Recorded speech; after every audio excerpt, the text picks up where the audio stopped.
Hola, ¿qué tal? ¿Cómo están? Espero que estén ustedes muy bien. Sean bienvenidas y bienvenidos a esta clase número 4, cuarta clase del curso sobre historia de la literatura de Occidente, ¿no? Nos estamos ocupando, al menos en este recorte que estamos haciendo, este recorte importante de esos libros que sobre todo en Europa y en América tuvieron un gran impacto a lo largo de la historia. Y nos vamos a concentrar en esta última clase en el siglo XX. La verdad que es una infinidad de textos que tendríamos que ver para hacer algo más o menos exhaustivo. Yo he intentado, por supuesto, esto puede ser blanco de todo tipo de críticas y desde ya de sugerencias que aceptaré en función de que cada uno irá sumando o restando incluso textos que le pueden parecer más o menos trascendentes en eso que tiene que ver con la literatura del siglo XX. Vamos a detenernos al final del siglo XX, sí, vamos a dejar el siglo XXI para otra, en todo caso porque ustedes saben que la literatura para poder realizar una historia de literatura tiene que pasar un tiempo, porque si no es muy difícil que uno en medio del mare magnum de la contemporaneidad pueda llegar a decir esto vale, esto no vale. El tiempo es el que se encarga de decir este texto de alguna forma pasa a la historia y este texto queda olvidado. Y cuando uno está rodeado de miles de escritores y de novelas que aparecen, es difícil separar cuáles realmente van a trascender y cuáles no. Por lo tanto, para hablar digamos, del siglo XXI, si bien podríamos mencionar algunos textos y algunos autores que yo creo que ya son bastante clásicos, uno nunca sabe lo que puede pasar dentro de un par de años y tal vez esos textos pasan a estar olvidados y viceversa. Textos hoy olvidados el día de mañana pasan a ser libros canónicos. Lo cierto es que del siglo XX ya podemos establecer algo así como, valga la redundancia de lo que dije antes, un canon, es decir, ciertos libros que efectivamente son los que decimos hoy forman parte de la literatura del siglo XX, más allá de que nos gusten o no, porque son los libros que se impusieron por su influencia, por su impacto, por su originalidad, por la cantidad de cualidades que tienen estas novelas, estos cuentos, estos textos, en definitiva, que más allá, insisto, de que me puedan a mí personalmente gustar más o menos, son los que no podemos discutir, no podemos de alguna forma negar que tienen una trascendencia importante dentro de lo que es la literatura del siglo XX. Una literatura exhaustiva que ha dado infinidad de novelas y cuentos en todo el mundo, por supuesto, pero de una calidad extraordinaria, escritores absolutamente geniales que yo creo que en tanto a uno le interese la literatura, irá revisando con el paso del tiempo, irá descubriendo, irá descartando, porque no, yo creo que ahí entra mucho el gusto, hay escritores que son considerados geniales y uno puede no interesarse y viceversa, escritores que tal vez son considerados menores y uno puede considerar que son geniales. Lo interesante en todo caso es tener un panorama, que es lo que estamos haciendo, de la cantidad de cosas que hay circulando, que por supuesto hoy son en su mayoría de fácil acceso, y seguir cada uno el camino que le resulte más interesante. O sea que vamos a ir un poco por ese lado, yo voy tirando, como hicimos en las clases anteriores, autores, autoras, libros, por supuesto, novelas y cuentos, y ustedes después ya irán viendo qué es lo que les interesa. Yo me rodeé de un montón de libros, digo, para ser un poco más ilustrativa, es decir, para no ser yo solamente el que habla todo el tiempo, voy a ir mostrando algunos libros como para que ustedes vayan, en todo caso, haciéndose lo más figurativo el asunto y no solamente una cuestión, digamos, oral. O sea que vamos a ir viendo las tapas de algunos libros como para ir haciéndonos una idea de más o menos de qué se trata. Y entonces vamos a concentrarnos en el siglo XX, un siglo XX que realmente fue un siglo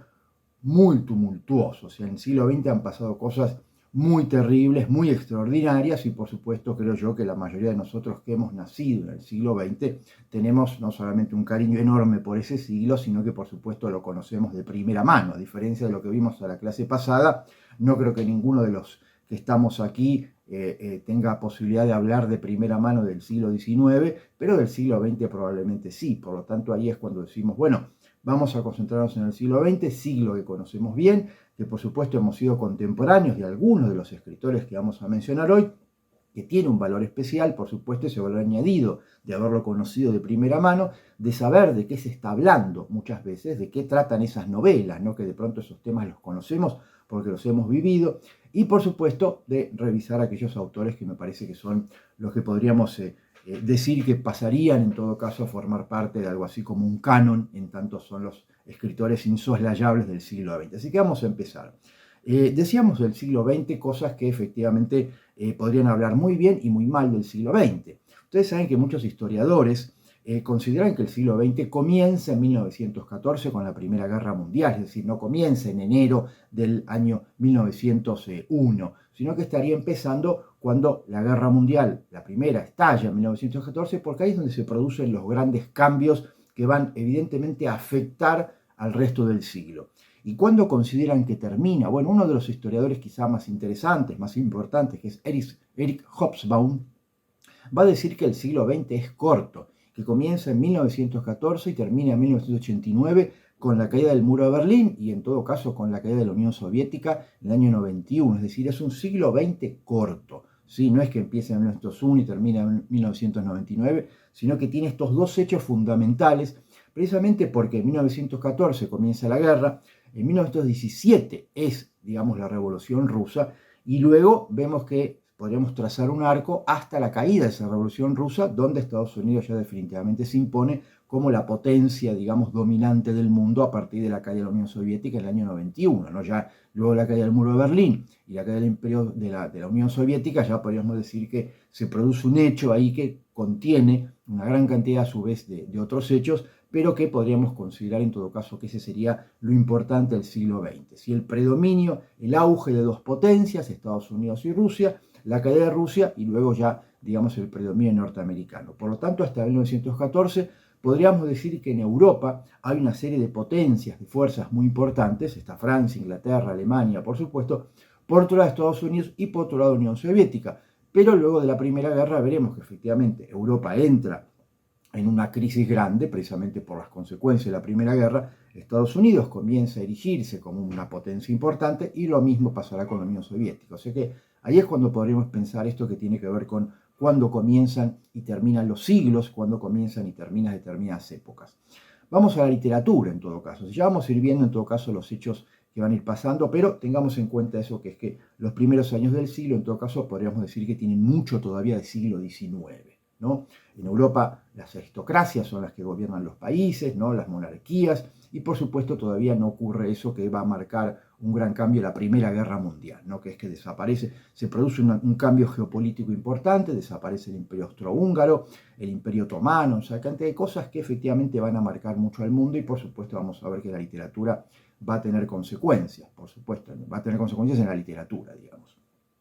Lo interesante del principio del siglo XX para nosotros, que vamos a ir concentrándonos en las artes y en la literatura, es el auge de las vanguardias. ¿Sí? Aquí me tengo que tomar unos minutos para desarrollar un poco esto que tiene que ver con la importancia de las vanguardias. ¿Qué son las vanguardias? Bueno, pensemos en principio que la palabra vanguardia, que viene del francés avant-garde, es un término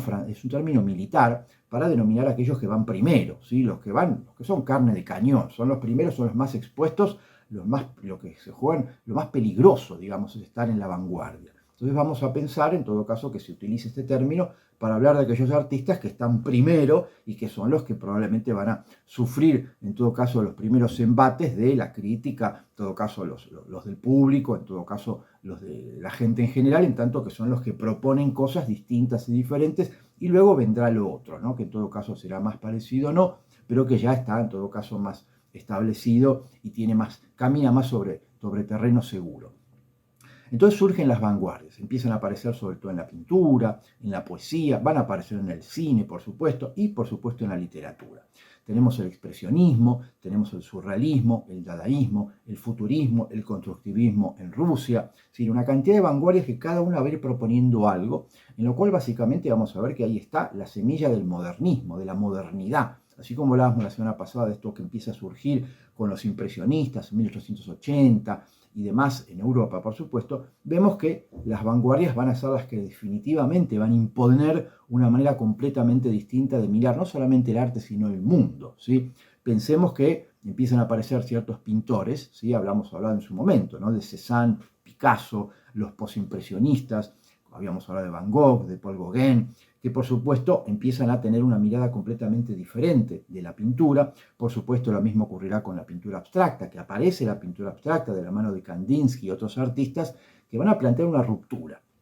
¿En qué consiste esta ruptura de las vanguardias? Esta ruptura que va a marcar un antes y un después en las artes. En principio, esa ruptura con la tradición, es decir, piensen ustedes que después, por ejemplo, vamos a hablar de la pintura, después de la aparición de la fotografía, los pintores dicen de a poco, a ver, este aparato copia mejor la realidad, por lo tanto, ¿qué puedo hacer yo como pintor para superar eso? Nada, entonces me voy al otro extremo, me voy a la no figuración, me voy al arte abstracto, me voy a una pintura en la cual no se intenta copiar la realidad, sino que lo que yo hago es transmitir algo que tiene más que ver con lo mental. Por lo tanto, vemos que la pintura del siglo XX empieza a ser más mental que mimética, o sea, más proyección de lo que el artista tiene en su cabeza que de lo que aquello que ve en la realidad. Recuerden que Picasso va a decir, yo no pinto lo que veo, yo pinto lo que pienso. Y eso vamos a ver que empieza a,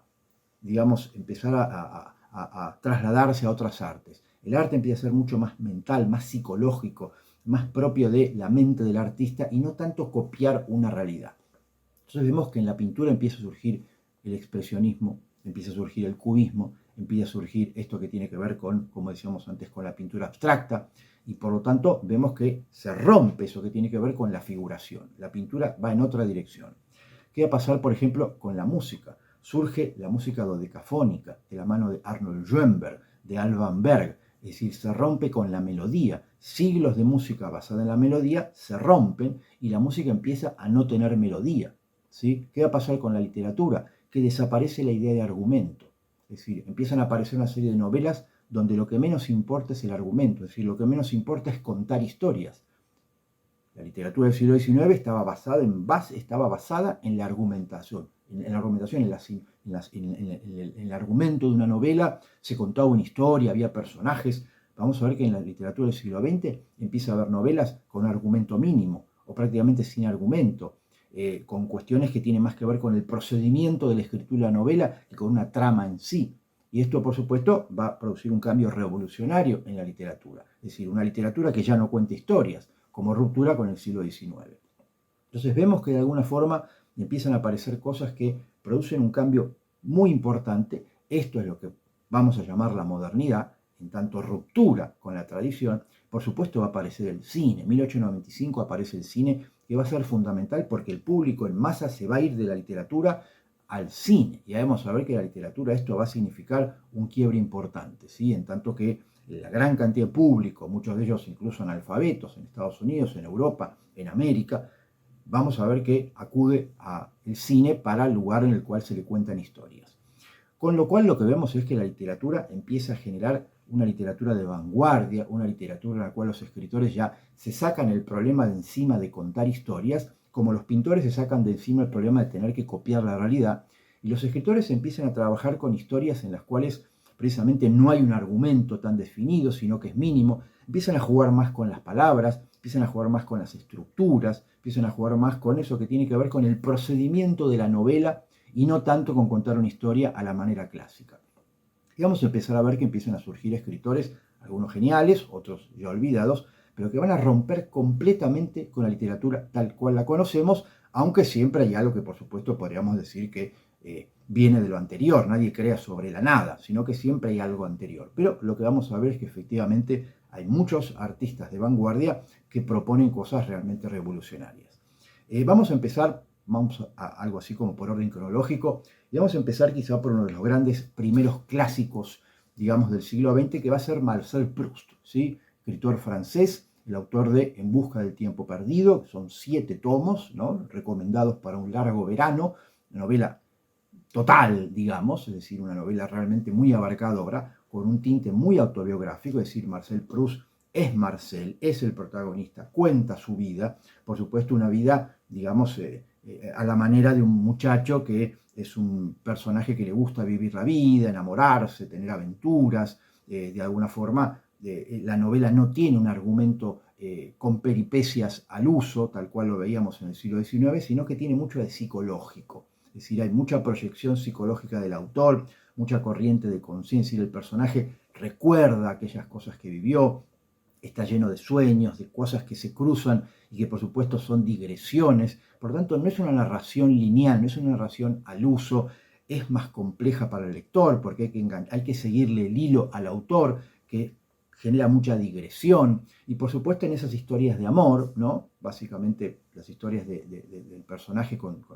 sucesivas parejas que va teniendo a lo largo del tiempo, lo que vemos es que no es una escritura lineal, es una escritura llena de flashbacks, como se dice a partir del cine básicamente, y tiene o exige al menos un lector, digamos, más atento, en tanto que la cosa ya no es tan fácil para el lector. Y esto tiene mucho que ver con eso, es decir, que ya empieza a aparecer esta idea que yo les comentaba antes, que es que los escritores dicen, bueno, dejémosle la narración lineal al cine, dejémosle los personajes bien delineados, con elementos obviamente más objetivos al cine, y nosotros metámonos más en la subjetividad, metámonos más en eso que tiene que ver con la psicología de los personajes, y creo que En Busca del Tiempo Perdido es un buen ejemplo para eso. Empiecen leyendo el primero, Por el Camino de Swan, que de alguna forma es quizá bueno, más allá de ser la primera, es tal vez una de las más reconocidas y leídas, porque entre otras cosas mucha gente no pasa del primer tomo, pero bueno, en todo caso empezamos por ahí, ¿no? Por el Camino de Swan y por Marcel Proust, que creo que es una buena forma de entrar en la literatura del siglo XX.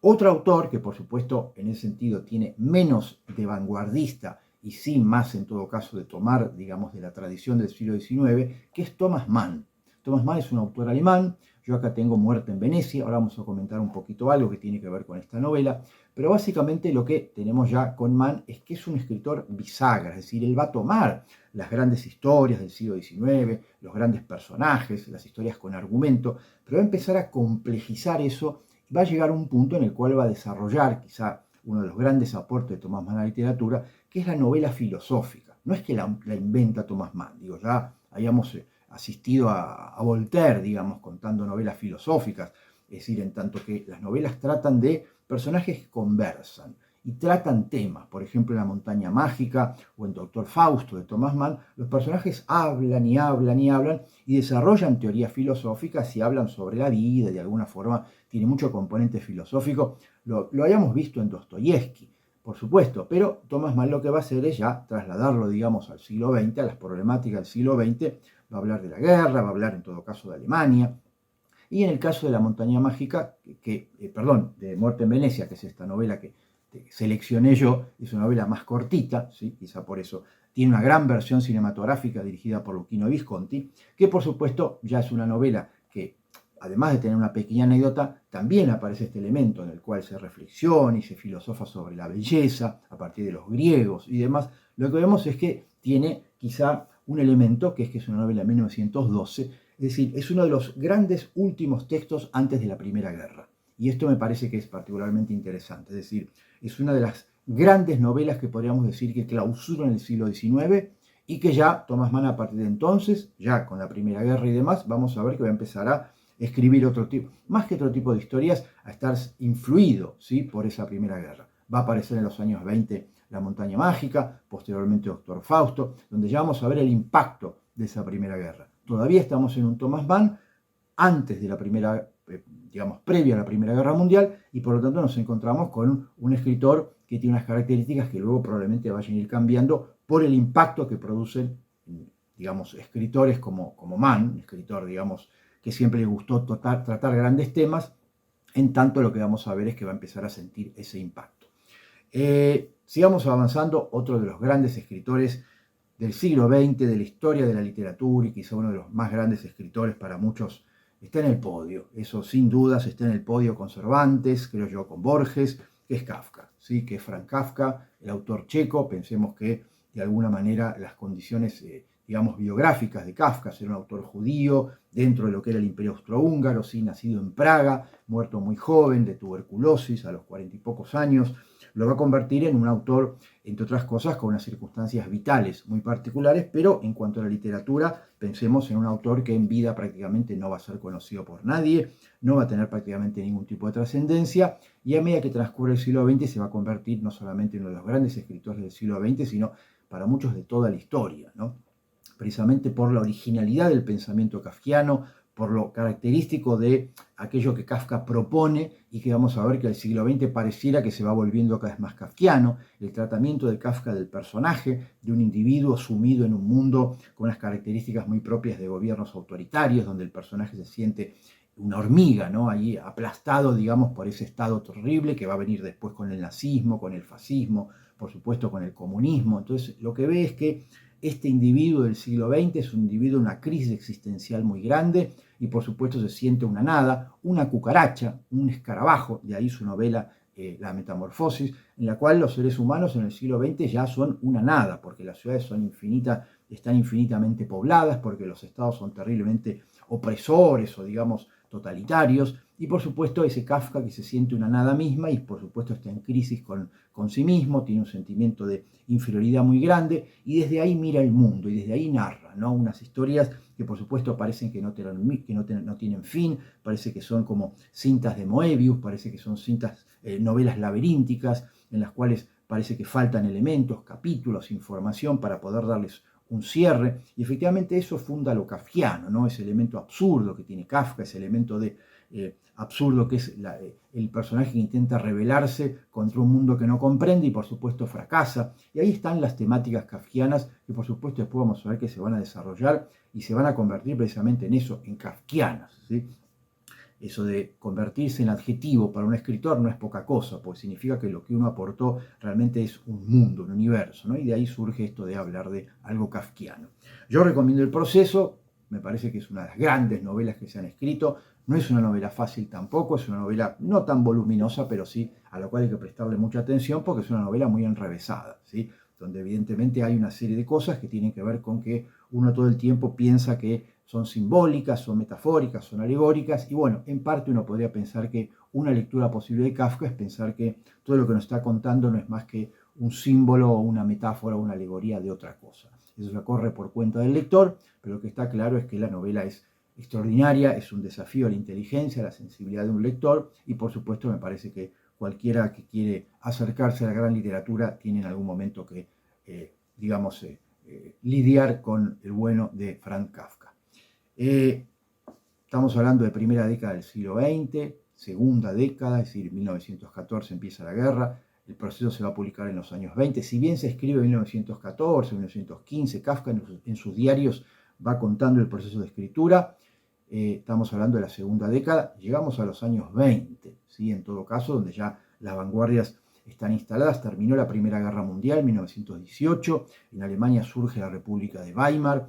festeja Francia e Inglaterra, Estados Unidos comienza a erigirse como potencia y aparecen estos locos años 20, sobre todo en París,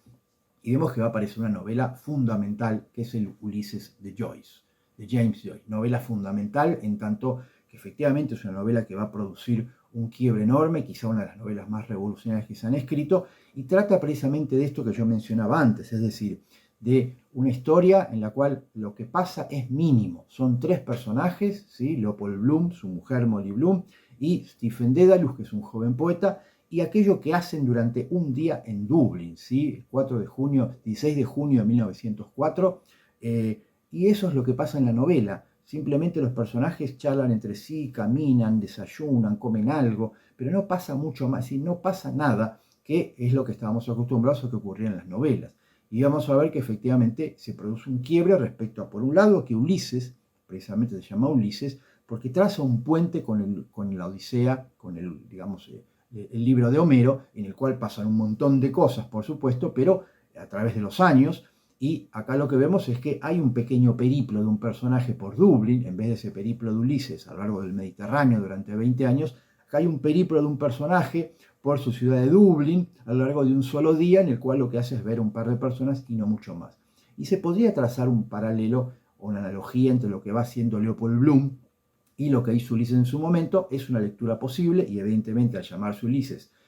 Joyce nos está invitando a hacer eso, pero yo creo que se puede leer más allá de eso y entender como una novela en la cual cada capítulo tiene un tratamiento literario distinto, es un prodigio de estilo. Cada capítulo está escrito de una forma distinta, cada capítulo propone una forma distinta de entender la literatura y por supuesto vemos que hay un gran desafío por parte del autor al lector. Joyce decía, les estoy entregando a los críticos por lo menos 1000 años para que interpreten y le den vueltas a mi novela, y efectivamente todavía los críticos están discutiendo ideas que aparecen en el Ulises, porque es una novela encriptada por momentos, una novela que está llena de guiños, una novela que trata de la literatura, es una novela que tiene a la literatura como eje y como centro, y vamos a ver que efectivamente una característica del siglo XX con respecto a la literatura va a ser esa. Las novelas tratan de otras novelas, las novelas tratan de literatura, los libros citan libros anteriores, los libros están escritos por personas que leyeron mucho y quieren revivir esas lecturas escribiendo novelas que tratan de eso que tiene que ver con lo que les gustó en su momento,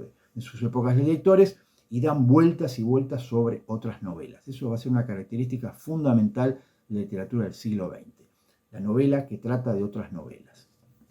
Pero bueno, decíamos entonces que aparece esto que tiene que ver con los cambios post Primera Guerra Mundial, la revolución del 17 en Rusia, por supuesto esta crisis existencial que empieza a haber sobre todo en Europa a partir de decir, bueno, y ahora que ha cambiado en gran parte este orden geopolítico, ¿qué pasa? ¿Por dónde seguimos? Y por supuesto vamos a ver que entre la Primera y la Segunda Guerra Mundial hay un arco en Europa, que son unos años, por supuesto, en los cuales hay un auge del nazismo, un desarrollo del fascismo, en Rusia el comunismo, y por supuesto esto va a ser un caldo de cultivo importante para no solamente lo que tiene que ver con el aparato militar europeo, sino con las artes, que van a tener un desarrollo muy interesante. Pensemos en Alemania, la República de Weimar, y por supuesto en Francia, en Inglaterra, podemos sumar Italia, España, y desde ya en Estados Unidos, donde vamos a ver que hay una gran cantidad, o en todo caso podríamos decir, de autores que empiezan a surgir. Ahora los vamos a ir viendo. Quería en todo caso que veamos, por ejemplo, qué va a pasar en Argentina. O sea, estamos hablando de los primeros años del siglo.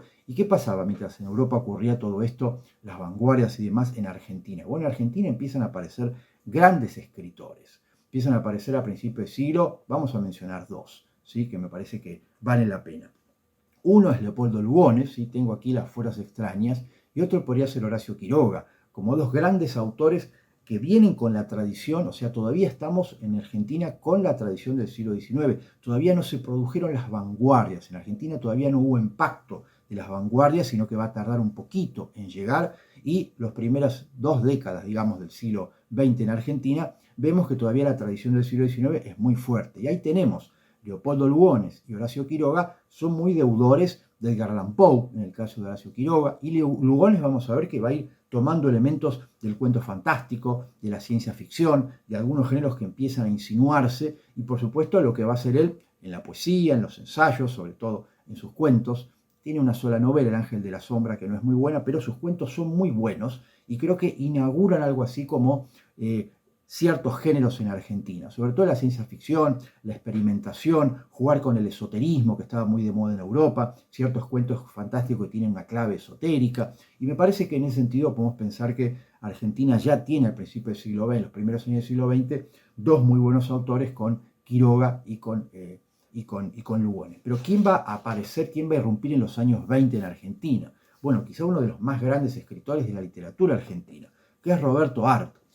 Tengo acá Los Siete Locos y El Juguete Rabioso, en una edición que los contiene ambos, una edición de la editorial Fabril. Por supuesto, recomiendo, pero encarecidamente, si no leyeron El Juguete Rabioso y Los Siete Locos y su continuación Los Lanzallamas, porque creo que son de lo mejor que se ha escrito en Argentina en todas las épocas. Y por supuesto, en los años 20 ya tenemos un Roberto Art como un escritor que representa cierta modernidad en América Latina sin dudas, y en Argentina evidentemente, que tiene que ver ya con un escritor que está sumido en la vorágine de la ciudad moderna, millones de habitantes, las crisis existenciales ya de los personajes, los personajes de Art tienen ese elemento dostoyevskiano de estar en crisis profundas con el entorno, con su pareja, con sus amigos, consigo mismo, y está vertido eso que tiene que ver, que veíamos en las novelas de Dostoyevsky, de esa corriente de conciencia, personajes torturados que de alguna forma lo que hacen es describir sus pesares, sus crisis, sus miserias, y vemos que ya son propias de una ciudad muy moderna, donde evidentemente lo que asistimos es a confesiones de personajes respecto a sus penurias, por un lado, y por otro lado, en el caso de Los Siete Locos, este proyecto delirante del personaje del astrólogo de hacer algo así como una especie de secta, ¿no? De conjurados, ¿no? De complot para derrocar al gobierno e instalar un gobierno que es, como dicen en la novela, una ensalada que nadie comprenda, que en el fondo tiene elementos del Ku Klux Klan, del comunismo soviético, pero tiene que ver con ese delirio que yo creo que va a ser muy argentino. Lo vamos a ver en muchos cuentos y novelas argentinas, esta temática del complot, de la conspiración, ¿sí? Del grupo que trama el destino de las mayorías. Bueno, lo vamos a ver mucho como temática argentina. Pero me parece que en todo caso, para empezar el siglo XX, nada mejor en Argentina que meternos con Quiroga, Lugones, Art. Y en los años 20 empieza a aparecer un personaje como poeta y ensayista, pero que no podemos descuidar, que es Borges. Borges va a publicar sus primeros textos de prosa recién en los 30, vamos a anticipar y vamos a mencionarlos, y por supuesto ahí vamos a empezar a asistir al gran Borges, al que todos recordamos que es más este prosista, este escritor de cuentos, que por supuesto, como les decía en los años 20, es al haber pasado muchos años viviendo en Europa y vuelve a Argentina a principios de los años 20, uno de los que va a traer las vanguardias. Tanto él como su hermana, que era pintora, van a ser artistas que, como vivieron en Europa en la época de las vanguardias, cuando vuelven a Argentina, traen parte de ese espíritu de las vanguardias. Por lo tanto, Borges es un escritor de vanguardia. Su hermana Nora, de alguna forma, intenta ser una pintora de vanguardia, y por supuesto los textos, tanto poesía como cuentos de Borges, tienen ese espíritu de vanguardia. Yo tengo aquí Historia Universal de la Infamia, que es quizá el primer libro de cuentos, 1935, ¿sí?, de Borges, en tanto que ya aparece por un lado su prosa, por un lado unas propuestas narrativas, que por supuesto Borges va a decir fueron influidas no solamente por otros escritores, como yo les mencioné antes, sino por el cine. Borges es todo un osado, Borges es todo un valiente, porque en una época en la cual el cine para los intelectuales era un entretenimiento de feria, digamos, Borges dice, a mí me influye también el cine. Por eso les digo que es quizá muy osado plantear eso, teniendo en cuenta que precisamente él estaba rodeado por gente para quien el cine era algo que no se podía tomar en serio. Ese grupo sur, ¿sí?, alrededor de la figura de Victorio Campo, y esos amigos que Borges va teniendo, en su mayoría era gente que el cine lo despreciaban bastante. Recordemos que la revista Sur, que comienza a aparecer en el año 31, es una revista fundamental para la literatura argentina, teniendo en cuenta que ahí van a ir a parar las grandes prosas a lo largo de los años, van a escribir artículos y ensayos para Sur, Borges es uno de ellos, Victorio Campo, Bioy Casares o Sábato van a escribir en la revista Sur. Por supuesto es un clásico, se consigue la revista si uno quiere leerla, y por supuesto ahí es cuando digo que se creó un círculo de intelectuales, digamos, importante, para los cuales, entre otras cosas, el cine era un entretenimiento menor, y por supuesto ahí es cuando les digo, Borges se demostró como un gran valiente al decir, a mí el cine me gusta, me interesa mucho y me va a influir mucho. Y por lo tanto vamos a ver en Historia Universal de la Infamia esa influencia, digamos, del cine en la prosa de Borges, en la síntesis, en el trabajo con cierta manera de escribir, muy influida por las películas. Borges va a decir por las películas de gángster de Von Sternberg, ¿no?, ese director vienés que filma en Hollywood películas de gángsters. Bueno, Borges va a decir, esto me influyó mucho a mí, sobre todo en los cuentos de cuchilleros, en cierta imaginería que va a desarrollar Borges. Bueno, va a haber una influencia ahí importante del cine. Y luego vendrá, por supuesto, el gran Borges, ¿no? En los años 40 ya viene el Borges absolutamente genial. Vamos a anticiparnos ya, pero vamos a mencionarlo, tanto de ficciones como de la Aleph, ¿sí?, que son ya dos de los más grandes libros de cuentos que se hayan escrito, me animo a decir, en la historia de la literatura. Digo, son dos libros que nadie puede dejar de leer, ningún amante de la literatura puede dejar de lado al Borges de la Aleph y de ficciones. Puede ser que uno no comulgue con Borges, puede ser que uno no entienda, no le gusta, le aburre Borges, puede ser, pero hay que intentar esa lectura de Borges. Yo en lo personal les aseguro, creo que es un viaje de ida. Borges realmente, una vez que uno lo descubre, que uno lo saborea y que lo disfruta, te acompaña por toda la vida, porque Borges es un desafío a la inteligencia. Borges lo que hace es estimular al lector a que sea más culto, más inteligente, más sagaz, más sensible, y por supuesto Borges invita a leer. Borges es un gran apasionado de la lectura y de la escritura, sobre todo de la lectura, en tanto entendiendo la figura del lector como una figura fundamental, y por supuesto estimulando a ese lector a ir a por más. Los cuentos de Borges están construidos en base a otros cuentos, en base a literatura, pero por supuesto Borges va a hacer algo extraordinario. Vimos que Joyce escribía literatura en base a otros textos. Borges lo que va a hacer es sumar, hacer crecer esta idea diciendo, bueno, la literatura puede estar influida por la historia, por la teología, por la metafísica, por la ciencia, por la matemática, por la cábala, por otros géneros literarios, y no va a haber nada, absolutamente nada, que esté fuera de ese interés de Borges. Borges va a ir atravesando géneros que se mezclan en sus cuentos de forma completamente alucinante. Digo, una historia gauchesca puede tener atravesada a Schopenhauer, una historia sobre la Segunda Guerra Mundial puede tener una historia atravesada sobre universos paralelos, un policial puede estar cruzado por la cábala judía. Es decir, esas cosas extraordinarias van a ser uno de los grandes aportes de Borges, que vamos a ver que es un autor que se va a caracterizar por inventar autores, por inventar libros y por cruzarlos con libros, autores de verdad. Por lo tanto, el mundo imaginario y el mundo real para Borges son uno y el mismo. Puede haber en un mismo cuento un autor inventado y puede haber un texto real y puede haber un texto que a lo mejor está inventado por uno de los personajes, que a su vez es un personaje que existió y que Borges inventa o le adjudica un libro. Es decir, esos juegos con la literatura, eso de que la literatura sea tema de la literatura, reflexionar continuamente sobre literatura, eso es muy borgiano y eso evidentemente es algo que me parece que tiene que ver con esa lógica de Borges en la cual efectivamente asistimos a una mente de primera categoría, ¿sí? a un cerebro de una lucidez extraordinaria y por supuesto exige o merece del lector una atención especial, un tiempo especial, una dedicación especial, pero yo creo que va a salir enormemente compensado, ¿sí? Ese tiempo que uno invierte en Borges, porque no se olvida más, ¿no? Este trabajo que va a hacer con lo que llaman metaficciones, con lo que tiene que ver con los puntos de vista, con la ruptura del tiempo lineal, bueno, son cosas que hace Borges respecto a un juego con la literatura continua que creo yo que, insisto, realmente vale la pena porque es un desafío no solamente en el aspecto estético, en el aspecto literario, sino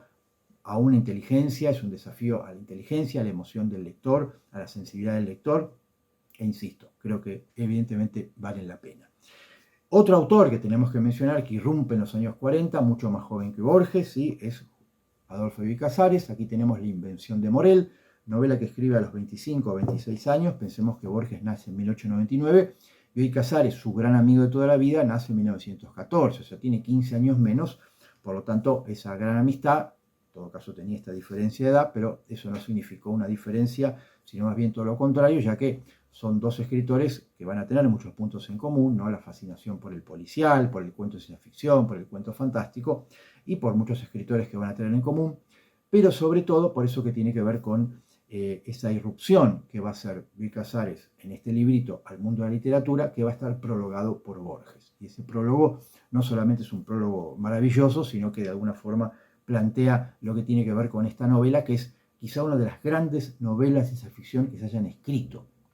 Yo me animo a decir que Casares había escrito varios libros antes, que él va a decir no valen nada. Mi primer libro, digamos, decente es La invención de Morel, y que es un gran libro en el cual vamos a ver elementos del policial, elementos del fantástico, pero que básicamente es una gran novela de ciencia ficción. Y yo me animo a decir, es una de las grandes novelas de ciencia ficción que se han escrito. Si la Argentina no es un país pródigo en ciencia ficción, es un género más bien anglosajón, pero está claro que La invención de Morel es un cuento, es una novela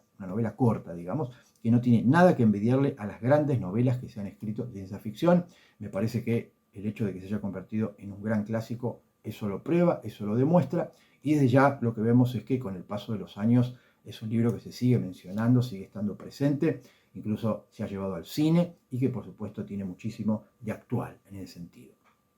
Bueno, vamos a pensar en todo caso que en esa época, ya en los años 40, Argentina tiene a Borges, a Bioy, a Silvino Campo, ¿sí? Que también con sus cuentos va a ser una gran escritora. Ya vamos a llegar en todo caso a Cortázar, a Sábato, a los escritores que van a venir después, pero en todo caso, como estamos avanzando cronológicamente, vamos a ver qué va a pasar, por ejemplo, estamos hablando de esos años 20 y quiero mencionar un poquito lo que va a pasar con los géneros, ya que una de las cosas, creo yo, interesantes que va a ir pasando a medida que transcurre el siglo es cómo se van desarrollando esos géneros que habíamos visto que en el siglo XIX ya habían empezado a insinuarse, ¿no? La ciencia ficción, el fantástico, el terror. Bueno, ¿qué va a pasar en el siglo XX? Bueno, de entrada pensemos que va a ser en Estados Unidos donde van a surgir las revistas, ¿sí? Las revistas que muchas se van a llamar las pulp fiction, esas revistas de papel, digamos, barato, berreta, muy baratas. Y por supuesto, lo que vemos es que muchos géneros empiezan a desarrollarse en esas revistas. Revistas que tratan temas del terror, de la ciencia ficción, del policial, y vemos que de alguna manera los lectores acceden a ellas porque son muy baratas y compran estas revistas y por supuesto vemos que cada una se especializa en un género o en otro. Vamos con el policial, ¿sí? Por ejemplo, y vamos a pensar que hay una gran revista que es la Black Mask, la máscara negra, ¿sí? Que es una revista de los años 20 que se va a especializar en policiales. Y van a empezar a escribir algunos autores que por supuesto después van a saltar a los cuentos y a las novelas, que son los que van a, digamos, inventar esto que se llama la segunda época, la segunda etapa, la segunda ola del policial. Habíamos dicho que la primera surge en Estados Unidos también, con Edgar Allan Poe, salta a Europa vía Conan Doyle y Sherlock Holmes, y bueno, la segunda etapa estaría, digamos, caracterizada por esto que se va a llamar la novela negra, ¿sí? Que es una novela que empieza a surgir en Estados Unidos, en los años 20, en los años 30, llegará al cine en los años 40 y que por supuesto va a dar algunos grandes autores. Los cambios fundamentales son que el detective ya no es Sherlock Holmes, sino que es, imagínense o recuerden a Humphrey Bogart con su gabardina, que no está en su oficina todo el día resolviendo cosas, sino que tiene que ir a la calle, tiene que mezclarse en un ambiente de gángster, de traficantes, de mafiosos, de políticos corruptos, y por supuesto tiene que estar ahí, en el barro. Por lo tanto, la diferencia con Sherlock Holmes es que Sherlock Holmes estaba en su torre de marfil, el detective de la novela negra tiene que ir ahí, a la calle, a pelear, va armado, cobra un sueldo, ya no es como Sherlock Holmes que hace todo gratis por amor al arte. El detective de la novela negra cobra un sueldo, está inmerso en un mundo capitalista donde siempre los crímenes tienen como móvil el dinero, por lo general la corrupción, y por supuesto tiene que alquilar una oficina, pagar una secretaria, por lo tanto necesita plata para vivir, y ahí está cuando vemos que es un policial ya muy acorde al siglo XX, muy acorde a la sociedad capitalista norteamericana, y por supuesto vemos que ya denuncia eso que tiene que ver con ese Estados Unidos donde hay mafias, la ley seca, corruptos políticos muy corruptos, sindicalistas muy corruptos, juego, alcohol, ya vendrán las drogas más adelante, pero vemos que el detective tiene que ensuciarse. Y van a aparecer algunos autores fundamentales, quizá uno de los antecedentes de la novela negra sea Hemingway cuando escribe su cuento Los asesinos, que es un gran cuento en el cual podríamos decir hay algunos antecedentes ahí de la novela negra, pero quizá va a irrumpir con Dashiell Hammett, ¿sí? Hammett es uno de los grandes escritores que había sido detective en su juventud, que van a irrumpir con la novela negra, y el otro va a ser Raymond Chandler, ¿sí? Entre Hammett y Chandler son los dos grandes primeros autores de la novela negra. Yo tengo aquí de Raymond Chandler El sueño eterno. Se convirtió en película con Humphrey Bogart en los años 40, la dirigió Howard Hawks. Por supuesto, es una de las grandes novelas, creo yo. Chandler tiene 7 novelas, una está inacabada, pero son pocas las obras que tiene. Siempre está Philip Marlowe, que es el detective que él inventa, que son grandes historias policiales, donde este detective tiene que vérselas generalmente con femme fatale, con mucha corrupción, millonarios, políticos, gángsters y demás, y creo yo que son extraordinarias, quizá porque el estilo de Chandler es extraordinario, porque su prosa realmente es extraordinaria y porque aparece este personaje cínico, descreído, que está más allá de todo, que es Philip Marlowe, y creo yo que Humphrey Bogart va a ser una gran composición de ese Philip Marlowe y nos va a dar un poco la idea de cómo puede ser.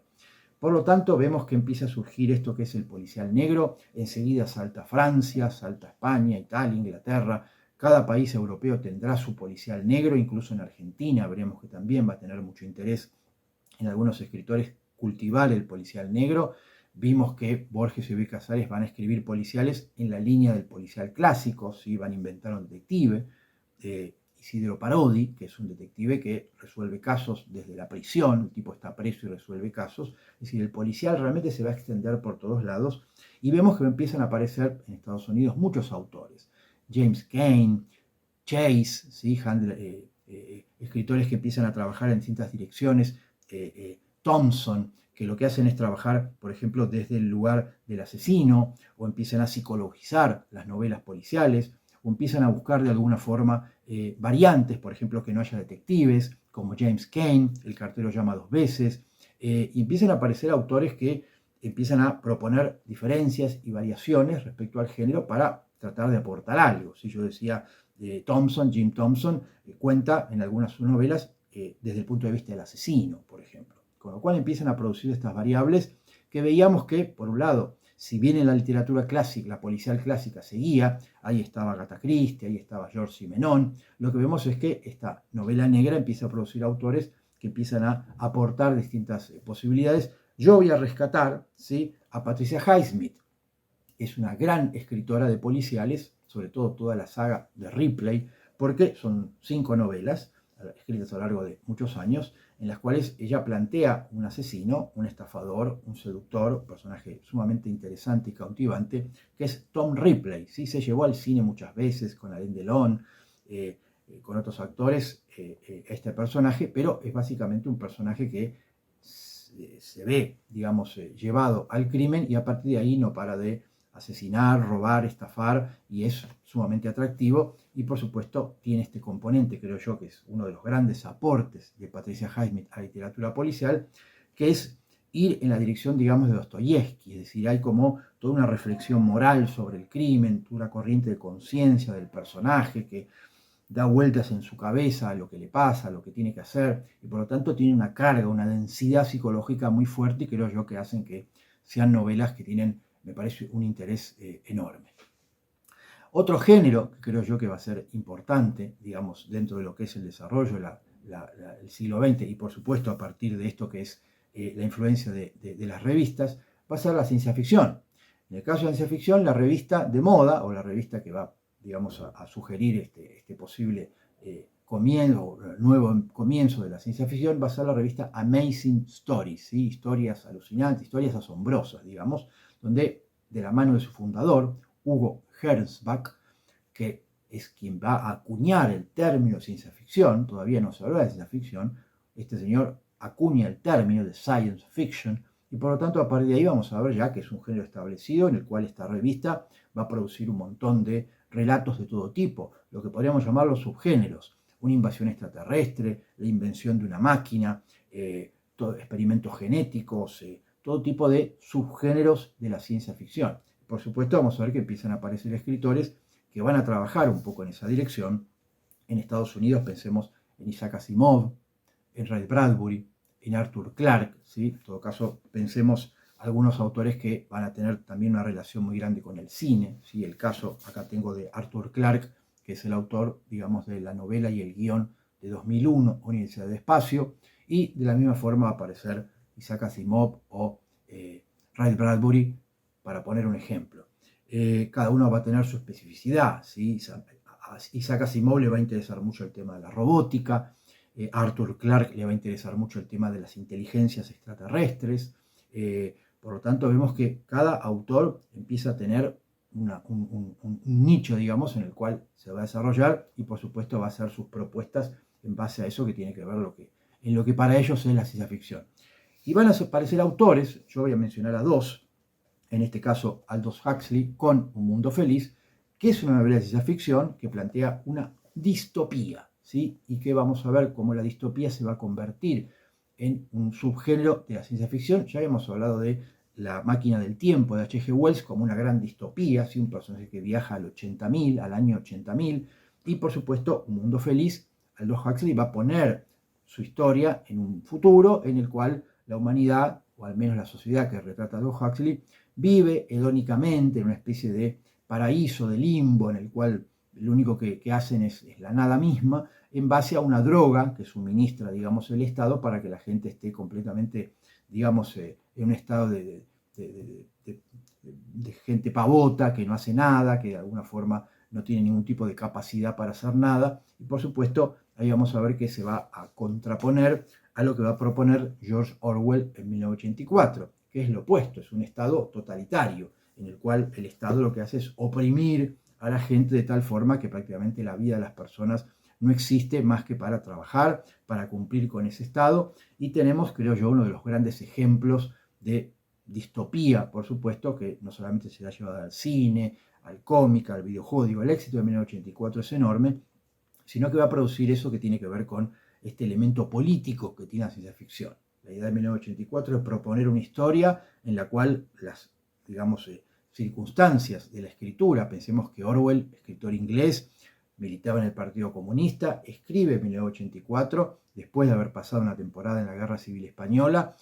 criticando al propio partido, criticando a la izquierda, y precisamente en 1984 ese partido que de alguna forma gobierna con mano de hierro este estado en el cual viven los personajes se llama INGSOC, o sea, English Socialism. O sea, es una gran crítica a ese socialismo que ya empezaba a surgir en Rusia de la mano de Stalin y que era de un corte autoritario muy fuerte. Y bueno, hay una gran crítica a Hitler, una gran crítica a Stalin, una gran crítica a los gobiernos totalitarios. Pensemos que Orwell ya había escrito Rebelión en la Granja y por lo tanto ya había algo que tenía que ver con esa vocación de Orwell de criticar a estos gobiernos que, como habíamos dicho, ya Kafka había avisorado, ¿no? Ya Kafka había dicho, ojo, prepárense porque se viene esto, y bueno, Orwell lo confirma.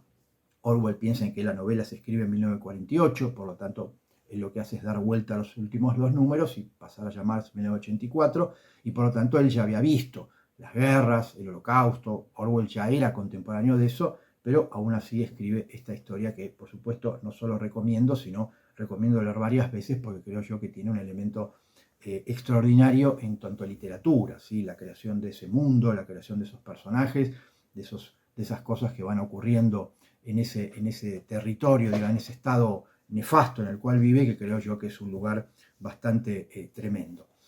¿Qué va a pasar entonces con la evolución de la ciencia ficción? Y bueno, después de Estados Unidos vemos que en muchos países empiezan a aparecer grandes escritores de ciencia ficción. Dijimos que en Argentina ya teníamos el antecedente Lugones, pero luego Bioy Casares es un autor que va a trabajar no solamente la invención de Morel, sino también otros textos de ciencia ficción. Vemos que Borges va a trabajar algunos cuentos que podríamos considerar un poco de ciencia ficción, y por supuesto vendrán con algo del tiempo grandes escritores, sobre todo en Estados Unidos y el mundo anglosajón, de ciencia ficción. Yo rescato, por ejemplo, a Philip Dick, que va a aparecer en los años 50, que es un gran autor, que por supuesto va a tener mucha influencia en el cine, ¿sí? Pero Philip Dick es uno de los grandes autores de ciencia ficción, sobre todo de la segunda mitad del siglo XX, al cual luego le sucederán escritores en los cuales van planteando opciones, posibilidades o renovaciones del género, quizá ya llegando, digamos, ya desarrollándose el siglo y por supuesto llegando ya a finales del siglo van a surgir nuevas propuestas de la ciencia ficción. Pero me parece en todo caso quedarnos con estos primeros escritores que son los que van a los que van a consolidar el género, ¿sí? Arthur Clarke, Asimov, Ray Bradbury y por supuesto Huxley y Orwell, que me parece que contribuyen a que el género realmente tenga un peso importante. Otro género importante, otro género interesante para ver es el género de terror, que por supuesto habíamos visto en el siglo XIX que había dado grandes novelas, desde Frankenstein hasta Drácula, hasta de Stevenson y Dr. Jekyll y Mr. Hyde, y por supuesto vamos a ver que en el siglo XX irrumpen grandes autores. Yo creo que el primer gran autor del que podemos hablar es Howard Philip Lovecraft, ¿sí? Autor norteamericano, el cerebro creador de los mitos de Cthulhu, uno de los grandes invenciones, digamos, en lo que es al imaginario del terror. Este es un compendio de cuentos escritos por Lovecraft y por su círculo. Lovecraft tenía muchos escritores jóvenes que estaban un poco en su círculo y de alguna forma generaban esto que son los mitos de Cthulhu, en los cuales se mezcla el terror con la ciencia ficción y aparecen criaturas, digamos, prediluvianas que habitaban este planeta tiempo atrás y que por supuesto están ahora, digamos, viviendo en las entrañas de la Tierra y que tienen cierta conexión con los humanos a partir de ciertos libros, el Necronomicon, y por supuesto la posibilidad de evocarlos y traerlos, digamos, a la superficie, y esto sería o tiene en todo caso consecuencias devastadoras, pero lo que está claro es que Lovecraft es uno de los grandes autores de terror del siglo XX, al género que después se irá desarrollando e irá dando también muy buenos escritores. Yo me animo a recomendar, seguramente lo conocerán, a Stephen King, que surge por supuesto mucho después, pero que va a trabajar también dentro de lo que es el terror. Esta es su primera novela, que es Carrie, novela de los años 70, que por supuesto, además de haber sido llevada al cine al menos 2 veces, tenemos una novela en la cual Stephen King va a hacer algo que no inventa él, ya había aparecido en Estados Unidos en los años 50 y 60, que es también llevar, digamos, ciertos elementos políticos al terror. Lo que habíamos visto que había pasado en la ciencia ficción, incluso en el policial, vemos que empieza a pasar en el terror, es decir,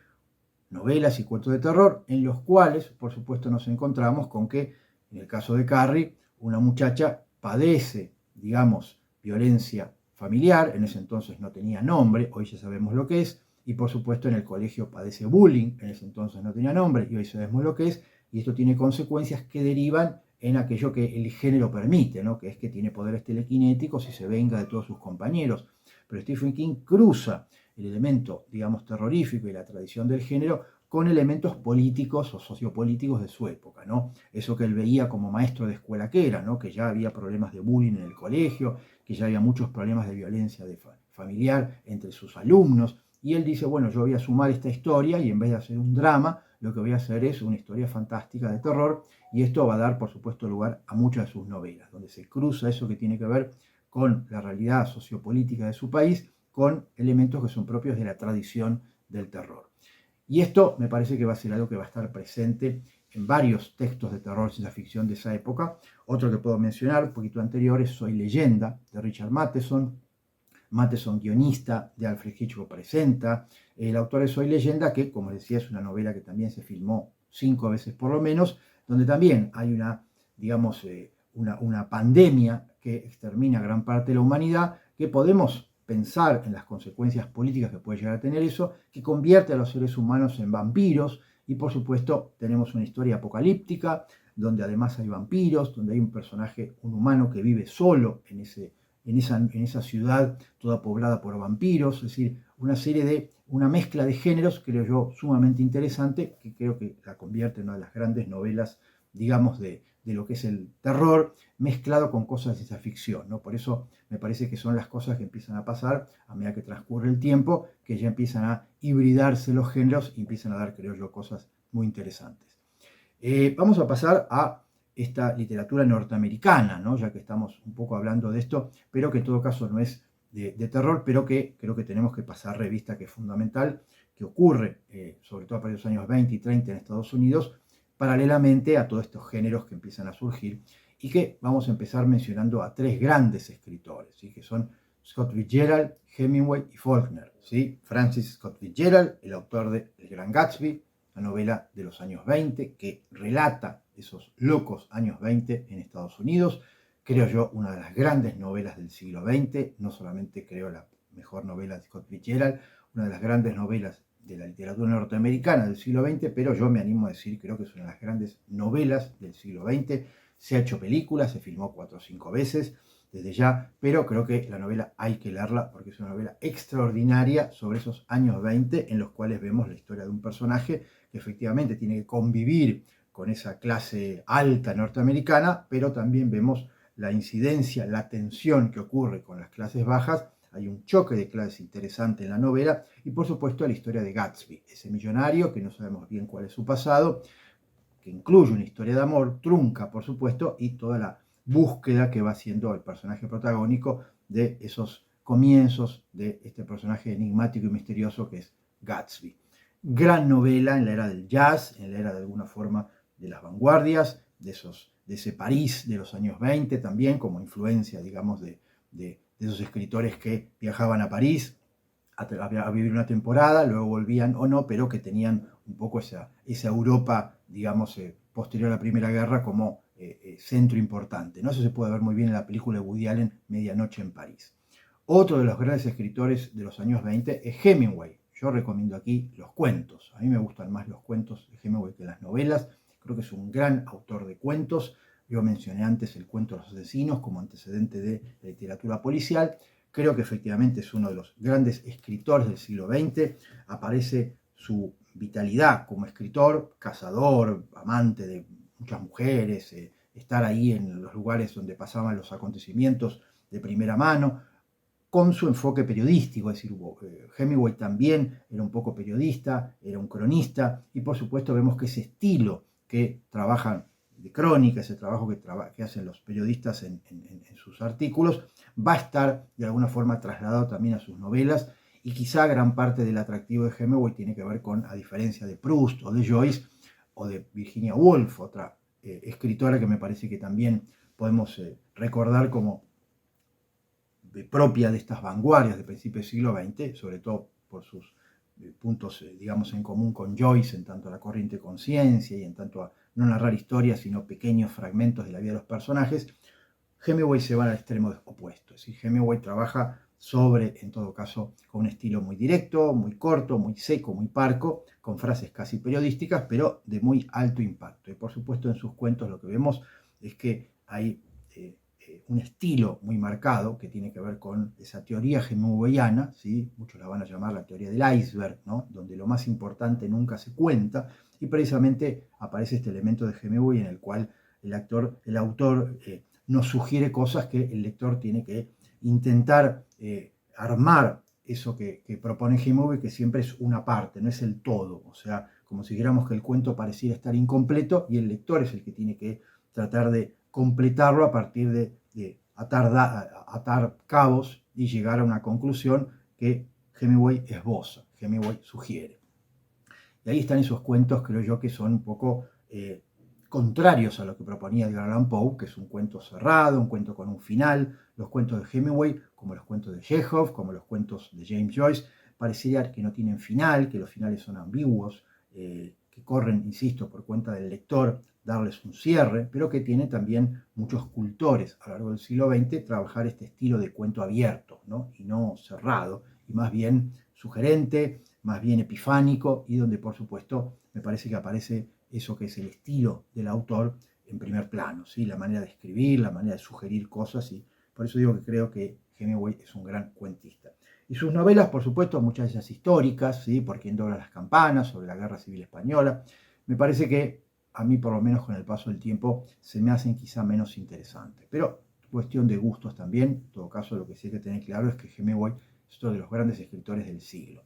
Y el tercero, esta tríada, creo yo, de gran, por supuesto hay más escritores norteamericanos importantes, ¿no? Sobre todo los primeros años del siglo XX, pero creo yo que estos tres son los más grandes, sería William Faulkner.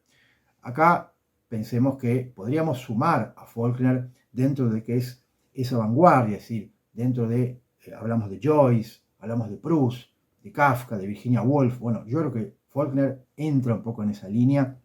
Es un escritor muy complejo, muy difícil de leer, no es para cualquiera, porque precisamente sus argumentos tienen este elemento de cruzar distintos puntos de vista, tiene una prosa muy cargada, es decir, frases larguísimas, con oraciones subordinadas unas con otras, no es fácil de leer, no es para cualquiera, me parece que exige un gran esfuerzo, pero por supuesto vamos a ver que va a causar una influencia enorme, ¿sí? En García Márquez, en Juan José Sáenz, es un escritor que va a tener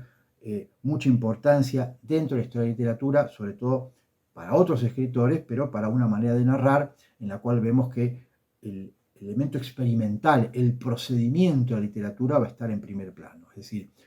él va a crear un gran estado dentro de Estados Unidos, Jonapatawa, en el cual va a transcurrir todas sus novelas, por lo menos 10 o 12, y vamos a ver que las historias nos las van contando distintos personajes o distintas familias que viven en este estado a lo largo de los años, en donde aparecen personajes de todo tipo de condiciones sociales, humanas, etc. Y lo que hace Faulkner es oponer esos puntos de vista, contar historias que tienen que ver con muchos elementos psicológicos, corrientes de conciencia, de pensamiento, ahondar en la subjetividad, en el inconsciente de los personajes, y por eso digo, no son novelas fáciles, pero en todo caso exigen del lector un gran esfuerzo. Yo tengo aquí Santuario, que es un policial,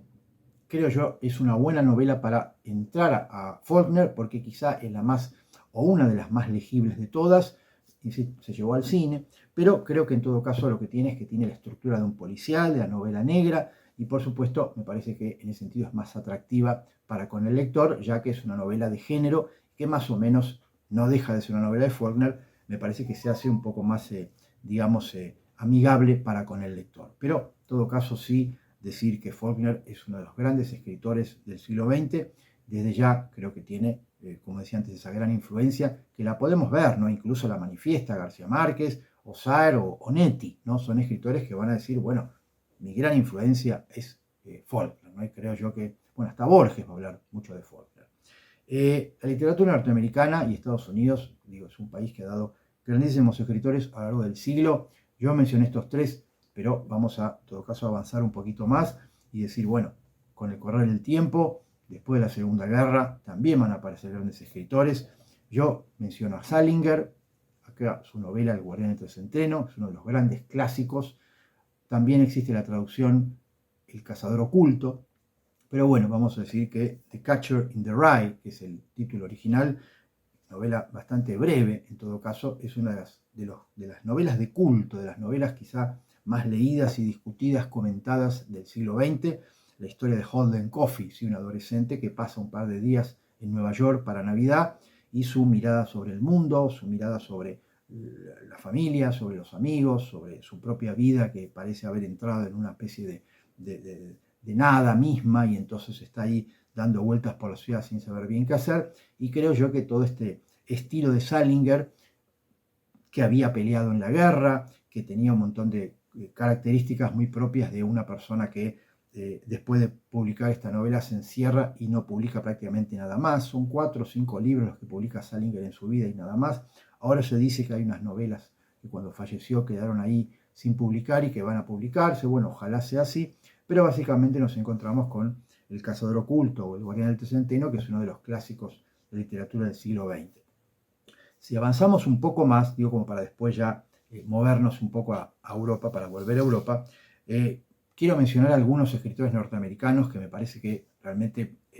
valen la pena tener en cuenta, que son un poquito posteriores, pero que creo yo que tengo que recomendar, o en todo caso decir, bueno, de alguna forma no puedo evitar mencionar. Voy a mencionar a dos, sí, voy a mencionar otros más, pero quedarme con dos. Uno es Philip Roth, ¿sí? Que es un gran autor, uno de los grandes escritores, sobre todo digamos, de las últimas décadas del siglo XX y primeras 2 décadas, falleció hace unos años, del siglo XXI. Acá tengo Pastoral Americana, que creo que es una de las novelas más conocidas de él, que es una gran novela. Realmente quienes hayan leído a Philip Roth sabrán lo que les digo, creo que es uno de los grandes autores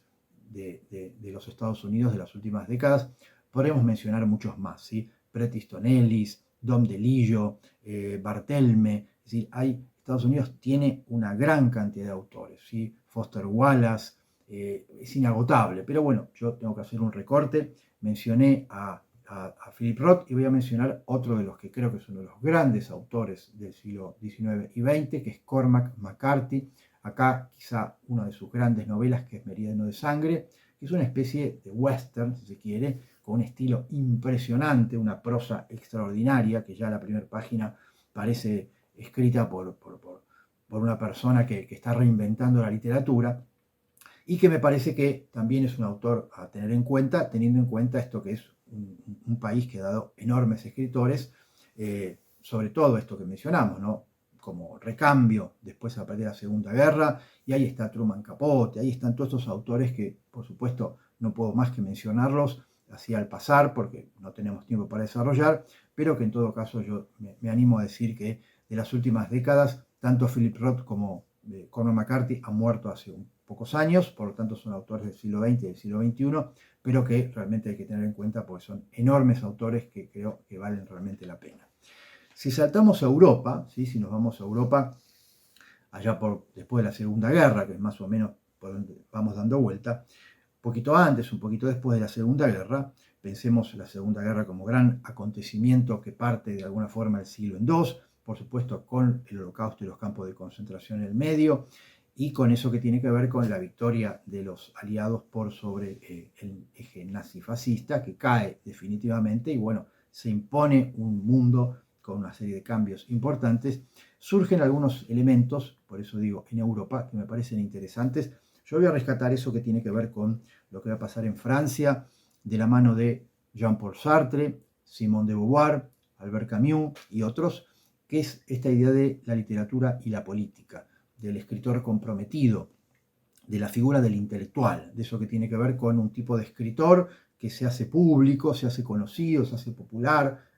tiene intervenciones en los medios y que opina no solamente sobre literatura, sino sobre política. Ese fenómeno se va a expandir por todo el mundo. En Argentina vamos a tener a un Sábato, a un Borges mismo, ¿no? Que son como los oráculos, los gurús de la tribu que van a consultar para preguntarle sobre cualquier cosa. Bueno, la figura del intelectual, ¿sí? En Argentina va a tener realmente peso eso. Estos últimos años podemos pensar en Sebrelli, en Beatriz Arlo, ¿sí? Esta figura del intelectual comprometido, ¿sí? En Argentina de entrada vamos a ver que van a aparecer personajes de estas características, pero desde ya Sartre, Camus y Simone de Beauvoir son los principales. Lo que pasa es que como van también a escribir ficción, son filósofos, o en todo caso Sartre y Simone de Beauvoir son filósofos, que también van a escribir ficción. Camus, que no es, digamos, específicamente un filósofo, pero va a escribir muchos ensayos. Lo que sí creo es que este acercamiento a la ficción nos permite incluirlos dentro de lo que es este curso. Yo creo que Sartre, me animo a decir, como escritor de ficción, no solo no está a la altura de Camus, me parece a mí, sino que creo yo que La náusea es una buena novela, me parece. Algunos cuentos de El Muro no están mal, pero Los caminos de la libertad realmente es insoportable. Y me parece que quizás su fuerte es más la filosofía que la ficción. Simone de Beauvoir diría lo mismo. Digo, sus novelas a mí por lo menos no me parecen muy atractivas. Los mandarines quizás es una novela que puedo llegar a concederle algún tipo de interés mayor, ya que habla precisamente de ese movimiento, digamos, de de escritura existencialista, como se la va a llamar, en los años 40-50. Creo yo que el gran escritor es Albert Camus, y desde ya creo que es El extranjero su gran novela, ¿sí? Una novela que obviamente está entre las grandes novelas del siglo XX. Si no la leyeron, léanla. Es una novela bellísima, terrible, muy influida por Kafka, y por supuesto dentro de esta corriente que para muchos se puede llamar el existencialismo, ¿sí? Esta corriente filosófica que podría surgir en el siglo XIX de la mano de Dostoyevsky, de la mano de cierto Nietzsche, de Kierkegaard, que salta después en la literatura con Kafka, y por supuesto en estos escritores, Sartre, Simone de Beauvoir y Camus. En la filosofía puede estar bien representada por Heidegger, el filósofo alemán, y que tiene que ver con esa crisis, digamos, del ser humano en el siglo XX a partir de las guerras, a partir de lo que significa las características propias del siglo XX, y lo que nos encontramos es que va a tener muchos cultores, ¿sí? La novela existencial, que va a dar en todo el mundo elementos que cada uno va a trabajar. En Argentina lo vemos muy claramente en Sábato, y me parece que es algo que hay que tener en cuenta porque va a tener mucha influencia. Yo mencioné Sábato y efectivamente en Argentina va a aparecer un Ernesto Sábato con El túnel, con Soleres y tumbas, con Abadón el exterminador, que son novelas donde se nota una gran influencia del existencialismo. Sábato como un escritor comprometido, con todo lo bueno y lo malo que puede tener eso, y por supuesto con eso que hace a la literatura de Sábato, donde se suma Dostoyevsky, se suma Nietzsche, y se suma Thomas Mann, y se suma esta idea de una novela total, ¿sí? Sobre todo Soleres y tumbas, de que son novelas voluminosas, donde hay grandes problemáticas que se tratan, los personajes, además de vivir romances y pasiones, se va a hablar incluso del gótico sudamericano con Sábato, ¿no? Como una novela en la cual hay incesto, asesinatos, todo ese tipo de cosas, pero donde además se discuten ideas, donde hay episodios históricos, ¿no? De la historia argentina. Es una especie de novela que se compone de, digamos, géneros que se van hibridando, y por supuesto de grandes temáticas que están trabajadas a lo largo de sus muchísimas páginas. Novela que recomiendo, me parece que sigue siendo una novela muy actual en muchos sentidos, porque en el fondo es una gran historia de amor, en donde además se tratan muchos temas que hacen a la historia argentina, a la literatura argentina, y desde ya me parece que vale la pena verla, al igual que El túnel, ¿sí? Que es su primer novela, y creo yo que, si bien es más reducida y es un policial, sigue siendo una novela muy atractiva. Otro escritor, ¿sí? Que creo yo que hay que tener en cuenta también para pensar esto que es la literatura argentina de mediados del siglo XX, es Leopoldo Marechal, el autor de Adán Buenos Aires. Yo seleccioné El banquete de Severo Arcángelo, que es su segunda novela, que es una novela escrita después de la caída de Perón, del año 55, y que casi que funciona como una alegoría de ese peronismo que está un poco a la desbandada, y que de alguna manera me parece que la novela va a intentar en clave alegórica reconstruir. Creo que es una gran novela escrita con un gran estilo literario, mucha influencia de la poesía, de cierta metafísica, cierto elemento religioso, espiritual que va a tener Marechal, pero desde ya una novela con mucho humor absurdo, mucho disparate, mucho delirio, que yo creo que la hace muy atractiva, y que me parece que tiene un poco que ver con esa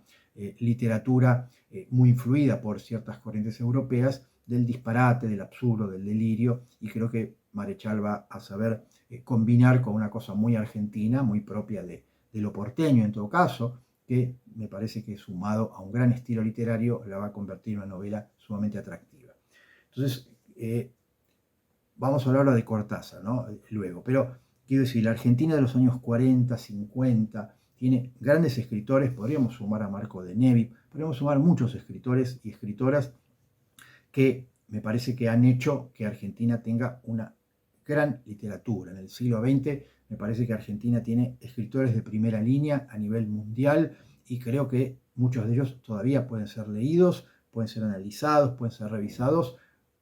como grandes autores. O sea, creo que la literatura es una de las cosas en las cuales Argentina realmente va a destacar a nivel mundial en el siglo XX. Tiene muy buenos escritores.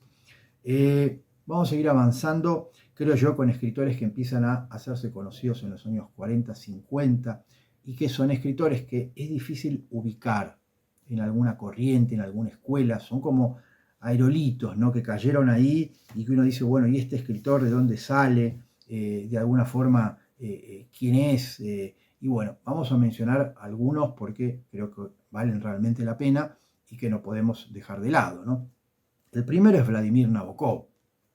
que yo creo que es uno de los grandes escritores del siglo XX, que no se lo puede ubicar en ningún lugar. O sea, es un escritor ruso que luego se va a exiliar después de la Revolución Rusa, se va a ir a Europa, va a estar un tiempo en París, luego va a ir a vivir a Estados Unidos. Es un escritor que escribe primero en ruso, después va a escribir novelas en francés, después va a escribir en inglés, y va a escribir en inglés tan bien como escribe en su lengua materna.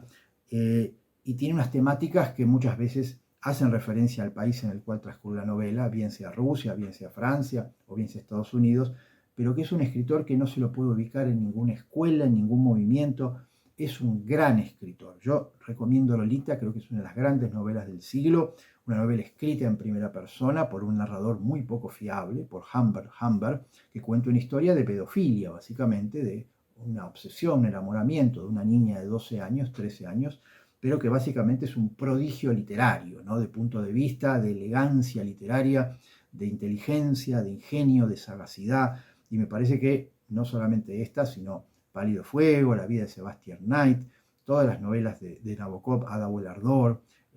creo que son novelas sumamente recomendables, escritas por uno de los que creo yo son una de las grandes prosas del siglo. Tiene un estilo descomunal, si pueden leer en inglés, Lolita es un placer realmente disfrutar de un inglés absolutamente maravilloso por sus giros, por sus citas, por sus retruécanos. ¿Tiene puntos en común con Borges? Sí, evidentemente. Nacieron el mismo año, entre otras cosas, pero más allá de eso, son escritores que trabajan mucho la literatura dentro de la literatura, todo atravesado por citas, por guiños, por juegos con el lector, pero creo yo un gran escritor. Otro escritor que es difícil ubicarlo en algún lugar es Witold Gombrowicz, el escritor polaco que va a llegar a Argentina antes de la Segunda Guerra Mundial a un paseo y por supuesto lo sorprende la invasión de los nazis a Europa, a Polonia en este caso, y se queda 25 años viviendo en Buenos Aires y por supuesto en esos 25 años va a desarrollar gran parte de su obra, además de vivir en Buenos Aires, un tipo que no hablaba castellano y que va a tener que hacer lo que pueda para salir adelante, y eso va a significar una literatura sumamente original, una mirada sobre Argentina muy particular. Esta que es su primera novela, Ferdydurke, la escribe en Polonia antes de venir. Para muchos es su mejor novela, creo yo una novela sumamente original, que tampoco podríamos decir que, salvo dentro de la literatura polaca, tenga algún tipo de referentes en la literatura mundial.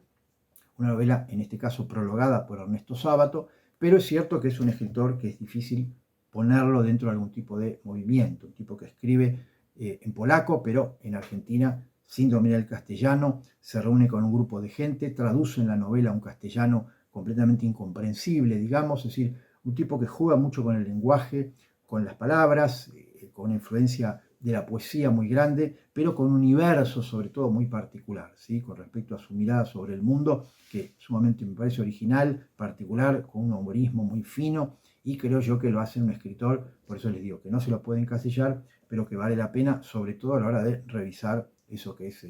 ciertos escritores del siglo XX, difíciles de ponerlos en algún lugar. Pasamos ahora sí a algo que podríamos considerar un movimiento, una escuela, ¿sí? O sea, como oposiciones o escritores solitarios, ahora vamos a una escuela o un movimiento que también surge en Francia, posterior a lo que vimos antes de Sartre, Camus y Simone de Beauvoir, que es lo que se va a conocer como el Nouveau Roman, la nueva novela, que van a destacar autores como Nathalie Serrault, Alain Robbe-Grillet, que son autores que vamos a ver que empiezan a generar una literatura, como ellos van a llamar, objetivista, en la cual se intenta cambiar un poco la perspectiva de la literatura tal cual la conocemos. Los personajes están vistos casi desde fuera, sin entrar muchas veces en su psicología. Va a ser conocido Georges Perec, y sobre todo yo rescato a Beckett, a Samuel Beckett, que va a ser metido, va a ser puesto dentro de esto, dentro de lo que tiene que ver con el Nouveau Roman, con, el teatro del absurdo, su obra Esperando a Godot, y después eso que de alguna forma podemos pensar como cierto afán experimentalista, ¿sí? Una novela que de alguna forma trabaja sobre los procedimientos literarios, hace evidente los procedimientos literarios. Esto lo vamos a ver mucho en Marguerite Duras, que es otra de las escritoras que podríamos pensar que tienen algo dentro de lo que es el Nouveau Roman, sobre todo sus novelas, ¿sí? Moderato Cantabile, El dolor, el amor, el guión de Hiroshima Mon Amour, El arrebato del Holstein, que son sus novelas además de sus películas, de sus guiones, que tienen este universo en Marguerite Duras, que estaría un poco dentro de esto que es el Nouveau Roman, sobre todo por esto que planteaba antes, de cierto intento de plantear una novela que rompa con la tradición del siglo XIX y que es,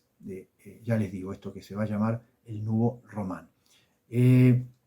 Yo elegí, por eso les digo, Malón muere, que es una trilogía, ¿sí?, de Beckett. A mí me parece sumamente atractiva, si bien quizás estos últimos años ya me empezó a parecer un poquito menos atractiva, me interesó más hace unos años, pero no puedo dejar de recomendarla, sobre todo a Beckett, como un autor que desde ya creo yo que tiene un peso importante, tanto en el teatro, con Esperando a Godot, Final de Partida, y después en la novela con Malón muere o Molloy o todo su corpus, digamos, novelístico. Quiero que pasemos ahora a otro gran movimiento, o al menos me parece a mí, otro de los grandes sucesos de la literatura del siglo XX, que es lo que se conoce como el boom latinoamericano, ¿sí?, que por supuesto va a empezar a aparecer en los años 60, 70 en Latinoamérica, pero va a ser en España, donde alrededor de la figura de Carmen Balcells, la editora, se van a empezar a hacer conocidos algunos autores, creo yo, algunos realmente extraordinarios, que leemos y conocemos hasta el día de hoy, pero que de a poco van a empezar a aparecer relacionados al boom muchos autores, ¿sí? Algunos van a hablar, por supuesto, de Miguel Ángel Asturias, Alejo Carpentier, Roa Bastos, Onetti, Juan Rulfo, el mexicano, el mismo Borges, van a decir muchos que es del boom. Pero bueno, hay 4 autores que son los que no podemos negar, que son precisamente los 4 autores del boom, que son Gabriel García Márquez, Mario Vargas Llosa, Julio Cortázar y Carlos Fuentes, ¿sí? García Márquez colombiano, Vargas Llosa peruano, Cortázar argentino y Carlos Fuentes mexicano. Son estos 4 autores que son precisamente el boom. Los otros podríamos pensar que son antecedentes del boom, están ahí dando vueltas, incluso posteriores, como José Donoso, como Allende, que me parece que son autores que podríamos decir que vienen después, ¿sí?, y que de alguna forma tienen elementos propios del boom. Pero básicamente estos 4 son los 4 autores fuertes, los que se hacen conocidos en los años 60 y 70, venden millones de ejemplares y se hacen verdaderas estrellas de la literatura. Por supuesto, García Márquez y Cien años de soledad, que es quizá una de las grandes novelas para muchos del siglo XX, la gran novela de García Márquez, la gran novela para muchos latinoamericana, desde ya una novela que creo que no solamente se ha convertido en un clásico del castellano, del español, sino de todos los idiomas. Es una de las novelas más leídas, más vendidas del siglo, que tiene, por supuesto, un atractivo muy grande, que es esto del realismo mágico, de este, digamos, género dentro de lo que es las posibilidades del latinoamericano, entendiendo que es algo así como un fantástico, como dicen por ahí, sin la revolución industrial, es decir, cosas fantásticas que ocurren sin que medie una máquina. Digo, un personaje vuela, levita o le sale una cola de chancho, en el ámbito de lo anglosajón sería porque hay una máquina, un experimento genético. Acá, sin embargo, es por una especie de cuestión más bien mágica. Y efectivamente, el realismo mágico va a ser para muchos eso que ocurre entre el encuentro entre lo español y lo americano, en función de que, si pensamos ya desde el momento de la conquista americana, los españoles llegan a América y se encuentran con esa Centroamérica donde la naturaleza es apabullante y por supuesto está lleno de tribus y por supuesto está lleno de leyendas, y ese choque entre esa España, digamos, medieval que empieza a entrar en la Edad Moderna y esa América, digamos, llena de nativos y de naturaleza y por supuesto de relatos y de todo tipo de leyendas, en ese choque estaría un poco esta idea de lo que podría llegar a ser el realismo mágico. O sea, realismo y mágico, ¿no? Son 2 palabras que tienen quizá cada una, realismo tendría más que ver con lo europeo y mágico más con lo americano, en tanto este choque entre 2 mundos tan distintos. Y bueno, Cien años de soledad tiene un poco eso, ¿sí? Es el transcurrir de la familia Buendía a lo largo de los años, bueno, 100 años, y por supuesto poblada de elementos que solamente la fantasía puede proponer dentro de una historia que bien tiene también componentes realistas, como son la historia, en este caso, digamos, de esto que va a llamar García Márquez Macondo, que es este pueblo Aracataca del cual es el originario y que va a transformar en el Macondo en el cual transcurre básicamente la novela. Otro autor, ¿sí?, que me parece que tenemos ahora sí que dedicarle unos minutos, es a Julio Cortázar, que sobre todo con Rayuela, acá tenemos una edición de Rayuela, una de las tantas, es una de las novelas que se van a considerar característica del boom, una novela con mucho de experimental, una novela que tiene para muchos el mejor Cortázar. Yo prefiero los cuentos. A mí sinceramente me gustan más los cuentos de Cortázar que las novelas, pero en todo caso sus cuentos que entrarían dentro de lo que es el fantástico, sobre todo sus primeros cuentos, los del bestiario, de todos los fuegos del fuego, me parece que son los cuentos que Cortázar escribe un poco como herencia de lo que es la influencia en su vida de Borges, y siendo contemporáneo de Bioy Casares, que van proponiendo como ese universo del fantástico argentino, estos cuatro grandes autores del fantástico argentino, ¿sí? Borges, Bioy, Silvino Campo y Cortázar, los años 40 y 50, creo que dan realmente, creo que es el gran aporte de la literatura argentina al siglo XX, a la literatura del siglo XX, a través del fantástico. Pero Rayuela es una novela también casi total, que como ustedes saben, seguramente la han leído, la conocen, propone un montón de caminos posibles, esta lectura, digamos, lineal, pero a su vez esta posibilidad de leerla saltando capítulo en capítulo, como si fuera un juego de Rayuela, y donde por supuesto se encuentran dos historias básicamente, una en París y una en Argentina, entre personajes que se cruzan bien allá o bien acá, y que no es más que nada una historia de amor, ¿sí? La búsqueda de la maga, y por supuesto todo el escenario de esa París de los años 60 y luego del Buenos Aires. Pero es una historia legendaria en donde lo que vemos es que aparece este estilo de Cortázar, no solamente literario en la escritura, en la pluma, sino en el uso de las estructuras, ¿sí? De jugar con los tiempos, de jugar con lo que pasa en el pasado, presente y futuro, intercalándolo y sumando la posibilidad de que sea el lector el que elige los capítulos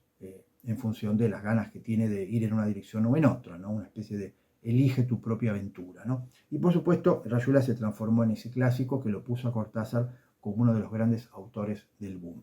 Yo insisto, me parece que sus cuentos están más vivos que sus novelas, sus cuentos siguen siendo grandes clásicos, y la verdad es que las novelas de Cortázar hay que animárseles. Y Rayuela es la más conocida. Las otras, de alguna forma, me parecen hoy en día bastante difíciles de leer.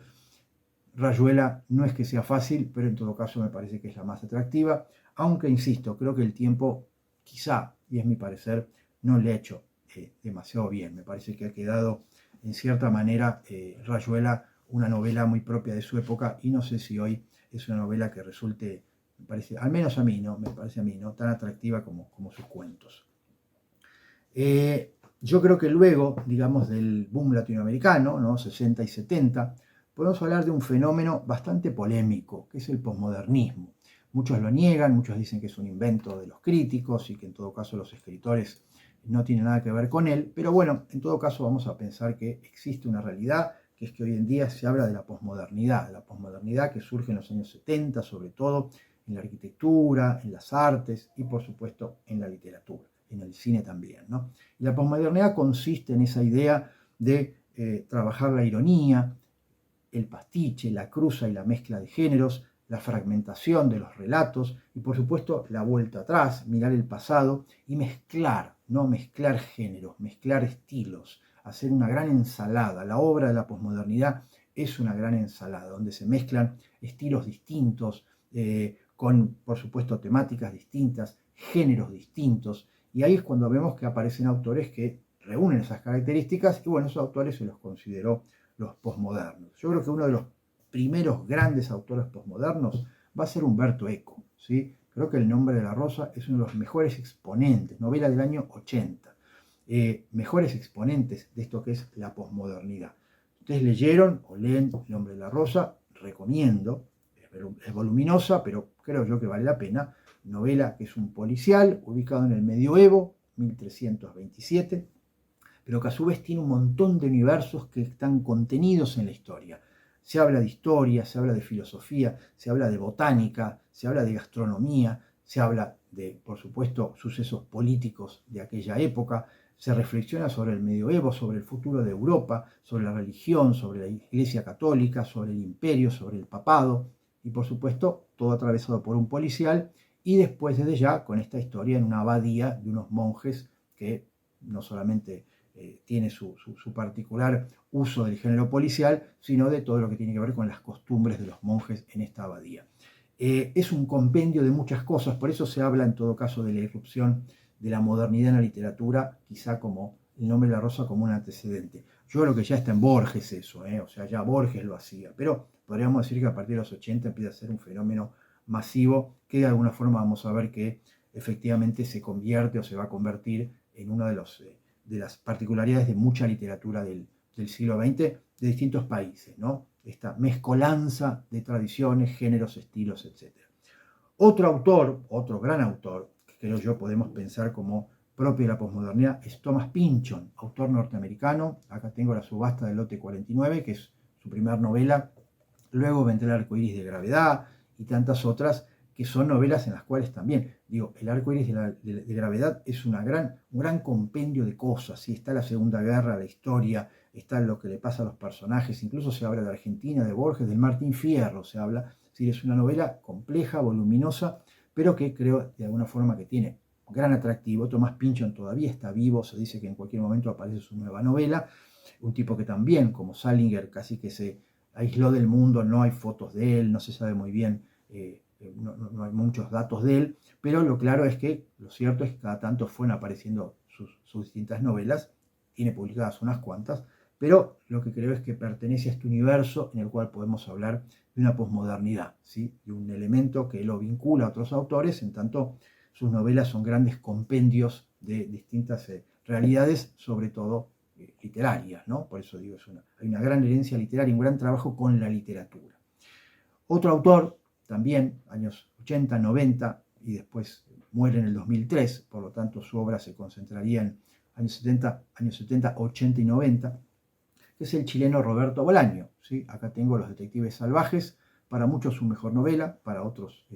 son otras, pero donde básicamente también vemos que son, en este caso, una novela bastante voluminosa, donde vemos que hay un gran juego también con las estructuras literarias, pasado, presente, muchos personajes, historias que se cuentan desde distintos puntos de vista. Por supuesto es un chileno que vive en México, luego se asienta en España, por lo tanto aparece Chile, aparece España, aparece México, y donde vemos que sus historias, sobre todo lo que tienen, es una gran cantidad de citas, ¿sí? A la poesía, a la literatura, y me parece que muchos lo han catalogado, lo han puesto dentro de esto que es corrientes posmodernistas, y me parece que no es desacertado, teniendo en cuenta que efectivamente Bolaño es un autor que va a trabajar con muchas referencias, y es un universo cruzado de referencias. Vamos a mencionar dos autores más, ¿sí? Dentro de esto que podría llegar a ser, digamos, la posmodernidad, o autores que se los vincula con la posmodernidad. En este caso, dos autores más actuales, ¿sí? Como para venirnos ya un poco a fin de siglo, sobre todo años 90, como para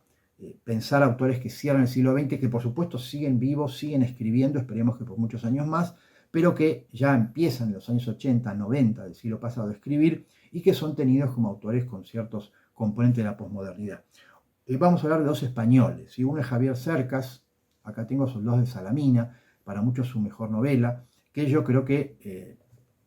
hay que ver si Cercas estaría de acuerdo o no en que se lo considera un autor posmoderno. Lo cierto es que tiene un montón de componentes que podríamos pensar que son cruces de distintas tradiciones, ¿no? En este caso un episodio de la Guerra Civil Española, contada desde el presente por un periodista, por un autor periodista que se va, digamos, a investigar un fusilamiento, un intento de fusilamiento de un líder del fascismo español, y por supuesto a partir de ahí se va construyendo como un rompecabezas una historia, en una novela que yo creo que es una novela extraordinaria, creo que es una de las grandes novelas, digamos, de fin del siglo XIX, principio del siglo XX, que por supuesto tiene esta característica, ¿no? Que es que reúne periodismo con literatura, ¿sí? Con citas continuas, con historia española, y por supuesto estos componentes que me parece que hacen a eso que podría definir la novela posmoderna. Y el otro autor, también español, también contemporáneo, es Enrique Vila Matas, otro autor que no para de escribir novelas sobre novelas, muy borgiano, Vila Matas, bueno, Cercas también, pero muy fans de Borges, teniendo en cuenta esto que tiene que ver con la literatura, que trata de literatura, novelas que hablan de otras novelas, novelas que tienen la literatura como eje, como centro de alguna forma de sus temáticas, y por supuesto la obra de Vila Matas, que es una continua reflexión sobre la literatura. Por supuesto recomiendo a ambos, a Cercas y a Vila Matas, sobre todo teniendo en cuenta este elemento que es aquello que ellos hacen, ¿sí? Esto que ellos proponen hacer, que es una literatura con estos componentes de posmodernidad, si se quiere, con los cuales, digamos, podríamos ya pensar en escritores ya bien cercanos al fin del siglo XX. Y quiero terminar, ¿sí? Para que no se haga tan eterna la clase, espero que ustedes la vean pausándola en todo caso, porque como ven es mucha la información que estoy tirando, y si resulta muy abrumador, ir poniendo pausa en todo caso, con la literatura argentina, ¿sí? Sobre todo con lo que va a pasar después de Borges, ¿no? Pensemos que Borges es para la literatura argentina una sombra muy fuerte, una figura muy especial que va a tocar todo, ¿sí? Es muy difícil esto que tiene que ver con sacarse de encima Borges, sobre todo los escritores que crecieron con Borges. Sí, bueno, ¿cómo se escribe después de Borges? ¿No? ¿Qué se puede hacer después de Borges que es tan fuerte, ¿no? La presencia y la influencia de Borges? Y bueno, surgieron en Argentina autores que si bien van a partir algunos de Borges, otros van a trabajar desde otro lugar, creo yo que impusieron estilos realmente fuertes, poderosos e interesantes, ¿no? Yo voy a mencionar a 4, sigo a 5, digamos, como para terminar la clase con ya lo que es la literatura argentina de las últimas décadas del siglo XX, proponiendo autores que creo yo que valen realmente la pena. El primero es Rodolfo Walsh, por supuesto, que es un autor que es secuestrado, desaparecido, asesinado en la dictadura, por lo tanto muere en los años 70, pero que propone un camino, digamos, alternativo, teniendo en cuenta que él parte de una literatura muy borgiana, ¿sí? Sus primeros cuentos son policiales, muy en la línea de Borges, ¿sí? Variaciones en rojo, cuentos de tahúres, muy influido por Borges, pero que a partir de un hecho que le toca vivir, que es conocer uno de los sobrevivientes de los fusilamientos de la matanza de José León Suárez en el año 55, cuando cae Perón, lo que vemos es que se vuelca hacia un tipo de literatura testimonial, a un tipo de literatura muy periodística, una reconstrucción de un hecho periodístico, y de alguna forma inventa esto que después en Estados Unidos va a ser Truman Capote con La sangre fría, bueno, que es literatura con elementos periodísticos basados en hechos reales, y creo yo que Operación Masacre es un gran testimonio de eso. Es una novela muy interesante teniendo en cuenta esa mezcla de literatura con periodismo y por supuesto porque tiene un estilo de escritura extraordinario. Walsh era un gran prosista y bueno, me parece que ahí se nota, digamos, en Operación Masacre, y creo yo que es un camino que propone alternativo a Borges, es decir, sus primeros cuentos tienen una influencia marcada de Borges, Operación Masacre propone una salida, ¿sí? Que es ir en esa dirección. Literatura y periodismo, ¿sí? Ojo, ya había trabajado el periodismo Roberto Art, pero acá lo que vemos es que posterior a Borges, Walsh propone un camino en el cual la literatura se mixtura, se mezcla con el periodismo, que es algo que vamos a ver que en Argentina va a ser muy común. Periodistas que escriben novelas y que vinculan de alguna forma la investigación periodística con la novelística. Otro gran autor argentino que no podemos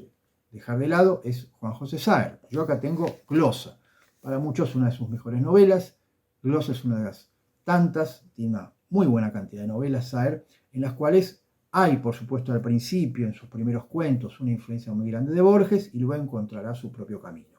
Una literatura para nada fácil, que busca un lector también muy atento, con una influencia grande de Faulkner, de Joyce, de Proust, es decir, novelas en las cuales a veces el argumento es mínimo y todo gira alrededor de las percepciones de los personajes, el mundo subjetivo, ese mundo quizás mínimo que tienen algunos personajes, teniendo en cuenta que casi todas las historias, las novelas de Saer, transcurren en Santa Fe, transcurren en pequeños pueblos, algunos costeros de Santa Fe o en la misma ciudad de Santa Fe. Pensemos que Saer es un escritor santafesino que se va a vivir a París y no pasa por Buenos Aires, ¿no? O sea que, a diferencia de casi toda la literatura argentina que pasa por Buenos Aires, Saer no pasa por Buenos Aires, va directo a París, escribe en París novelas que tratan sobre la memoria, sobre el recuerdo, sobre cómo nos afecta eso que tiene que ver con el pasado y cómo redunda en nuestro presente. O sea que tenemos ahí un ejemplo de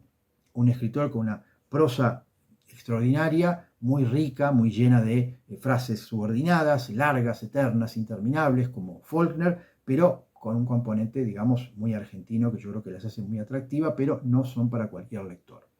Recomiendo Glosa y recomiendo, sus otras novelas, El Entenado, El Limonero Real, que son novelas, en todo caso, con mayor o menor nivel de complejidad, pero que me parece que es un escritor que hay que tener en cuenta y leer.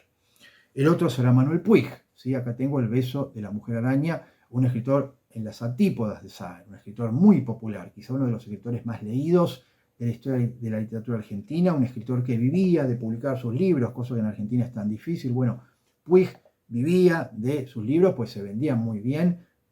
luego se venderán en todo el mundo, y que también va a ser exiliado por cuestiones políticas, va a vivir en Estados Unidos, en México, y por supuesto tiene algunas novelas que son clásicos, Boquitas Pintadas, La traición de Rita Hayworth o El beso de la mujer araña, algunas de ellas llevadas al cine, y que por supuesto plantean esto que es las antípodas de Sager, ¿sí? Lo popular, el pastiche entre el radioteatro, el psicoanálisis, la televisión, las historias de amor, la telenovela, todas cosas que hacen un poco la baja cultura, pero que en Puig se transforman en eventos, acontecimientos literarios de primer orden. Muchas novelas sin un narrador, son mezcla de cartas, mezclas de radioteatro, con telenovelas, con historias en pueblitos donde de alguna forma Manuel Puig era oriundo, y que lo que vemos es que hace un gran trabajo literario. Manuel Puig quería ser cineasta, quería ser guionista, y le fue mejor siendo novelista, y desde ya el cine también va a aparecer en sus novelas una y otra vez. De hecho, en El beso de la mujer araña es una novela que da vueltas por las películas clásicas de Hollywood, que son contadas por un preso a otro preso en una celda, comienzo de los años 70, y que se reflexiona una y otra vez sobre la naturaleza del cine y el poder del cine para contar historias, sobre todo historias populares, ¿no? O sea que en ese sentido creo que Puig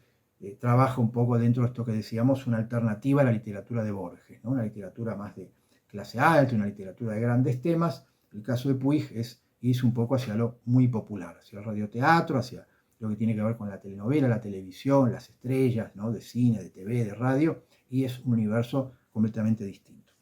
Y nuestro último autor, digo como para ya cerrar, yo quería hablar de nuestros últimos autores, ¿no? De Ricardo Piglia y de César Aira, que son quizá dos grandes autores que podríamos pensar que algunos componentes de posmodernidad podrían llegar a tener,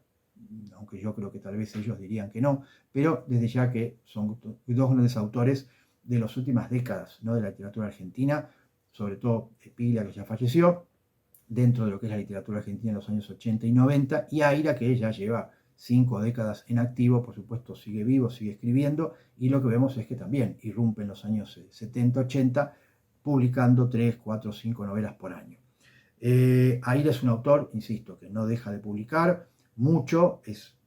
muy difícil encontrar a alguien que haya leído toda la obra de Aira, ya lleva como 120 novelas publicadas, pero sigue siendo uno de los autores quizá más de referencia, más influyentes, más leídos, más premiados, más laureados, más prestigiosos de la literatura argentina de fines del siglo XX, siglo XXI. Y Ricardo Piglia, insisto, autor que falleció en el año 17, creo yo uno de los grandes autores argentinos de los últimos 40 años, teniendo en cuenta que empieza a publicar en los años 80, Respiración Artificial, empieza a publicar novelas, publicado libros de cuentos, y que con Respiración Artificial abre, digamos, a un tipo de literatura, creo yo, sumamente interesante. La va a continuar con La ciudad ausente, con Plata quemada y demás. Publicará finalmente sus diarios, los 3 tomos de sus diarios, y donde veo que hay también un trabajo sobre la tradición argentina, con el siglo XIX, con Sarmiento, el Martín Fierro y demás, y en el siglo XX con Borges y Roberto Arlt. Es un escritor que trabaja mucho sobre esas tradiciones argentinas, de Sarmiento, ¿sí? Del Matadero de Echeverría, del Martín Fierro, y luego pensando la literatura en el siglo XX con sobre todo Borges y Arlt a la cabeza, es decir, haciendo un gran trabajo ensayístico, un gran trabajo de reflexión sobre la literatura argentina y a continuación proponiendo un mundo en el cual la literatura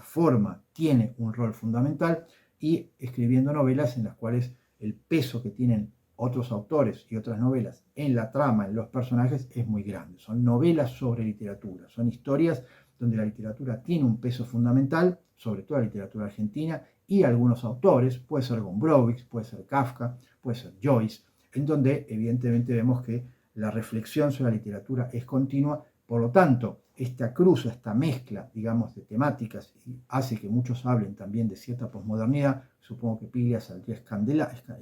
escandalizado si le dijeran que es un autor posmoderno, pero evidentemente hay elementos que no podemos negar que son propios de una literatura que surge a partir de los años 80, sobre todo con esta mezcolanza, digamos, de estilos y géneros y cruces, ¿no? Entre distintas disciplinas. Pero creo yo, con Respiración Artificial, creo que es una de las grandes novelas argentinas de los últimos 50 años, digamos, donde propone eso, varias historias que se cruzan, donde hay cartas cruzadas con encuentros personales, donde hay largas charlas sobre literatura, donde se debate sobre literatura y donde siempre va a estar la historia. Pensemos que Piglia era historiador, no hace la carrera de literatura, sino que estudia historia, y siempre la historia argentina va a tener un peso muy importante en la literatura de Piglia. Siempre sus historias van a estar atravesadas por algún hecho histórico. En el caso respiratorio artificial va a ser la dictadura, ¿sí? Es una historia que transcurre durante la dictadura, pero que prácticamente no se la menciona a la dictadura, pero vemos las consecuencias de la dictadura en los personajes y en lo que ocurre. Por lo tanto, esto que hemos mencionado que tenía Hemingway, bueno, Hemingway también es un autor que ha influido mucho en Piglia, se habla sin hablar de la dictadura argentina de los 70, ¿no? Como diciendo, bueno, vemos una sociedad que es la consecuencia de una dictadura y que los hechos que ocurren en la novela tienen, digamos, una relación profunda con eso que estaba pasando en Argentina. O sea que ahí es cuando digo, me parece que Piglia es sumamente interesante a la hora de pensar una manera de hacer literatura, digo, más allá de las novelas como hechos autónomos, ¿no? Como cada novela que publica un escritor, en el caso de literatura de Piglia hay una obra escrita, una serie de novelas, no son tantas, son 5, 6, 7 novelas a lo sumo,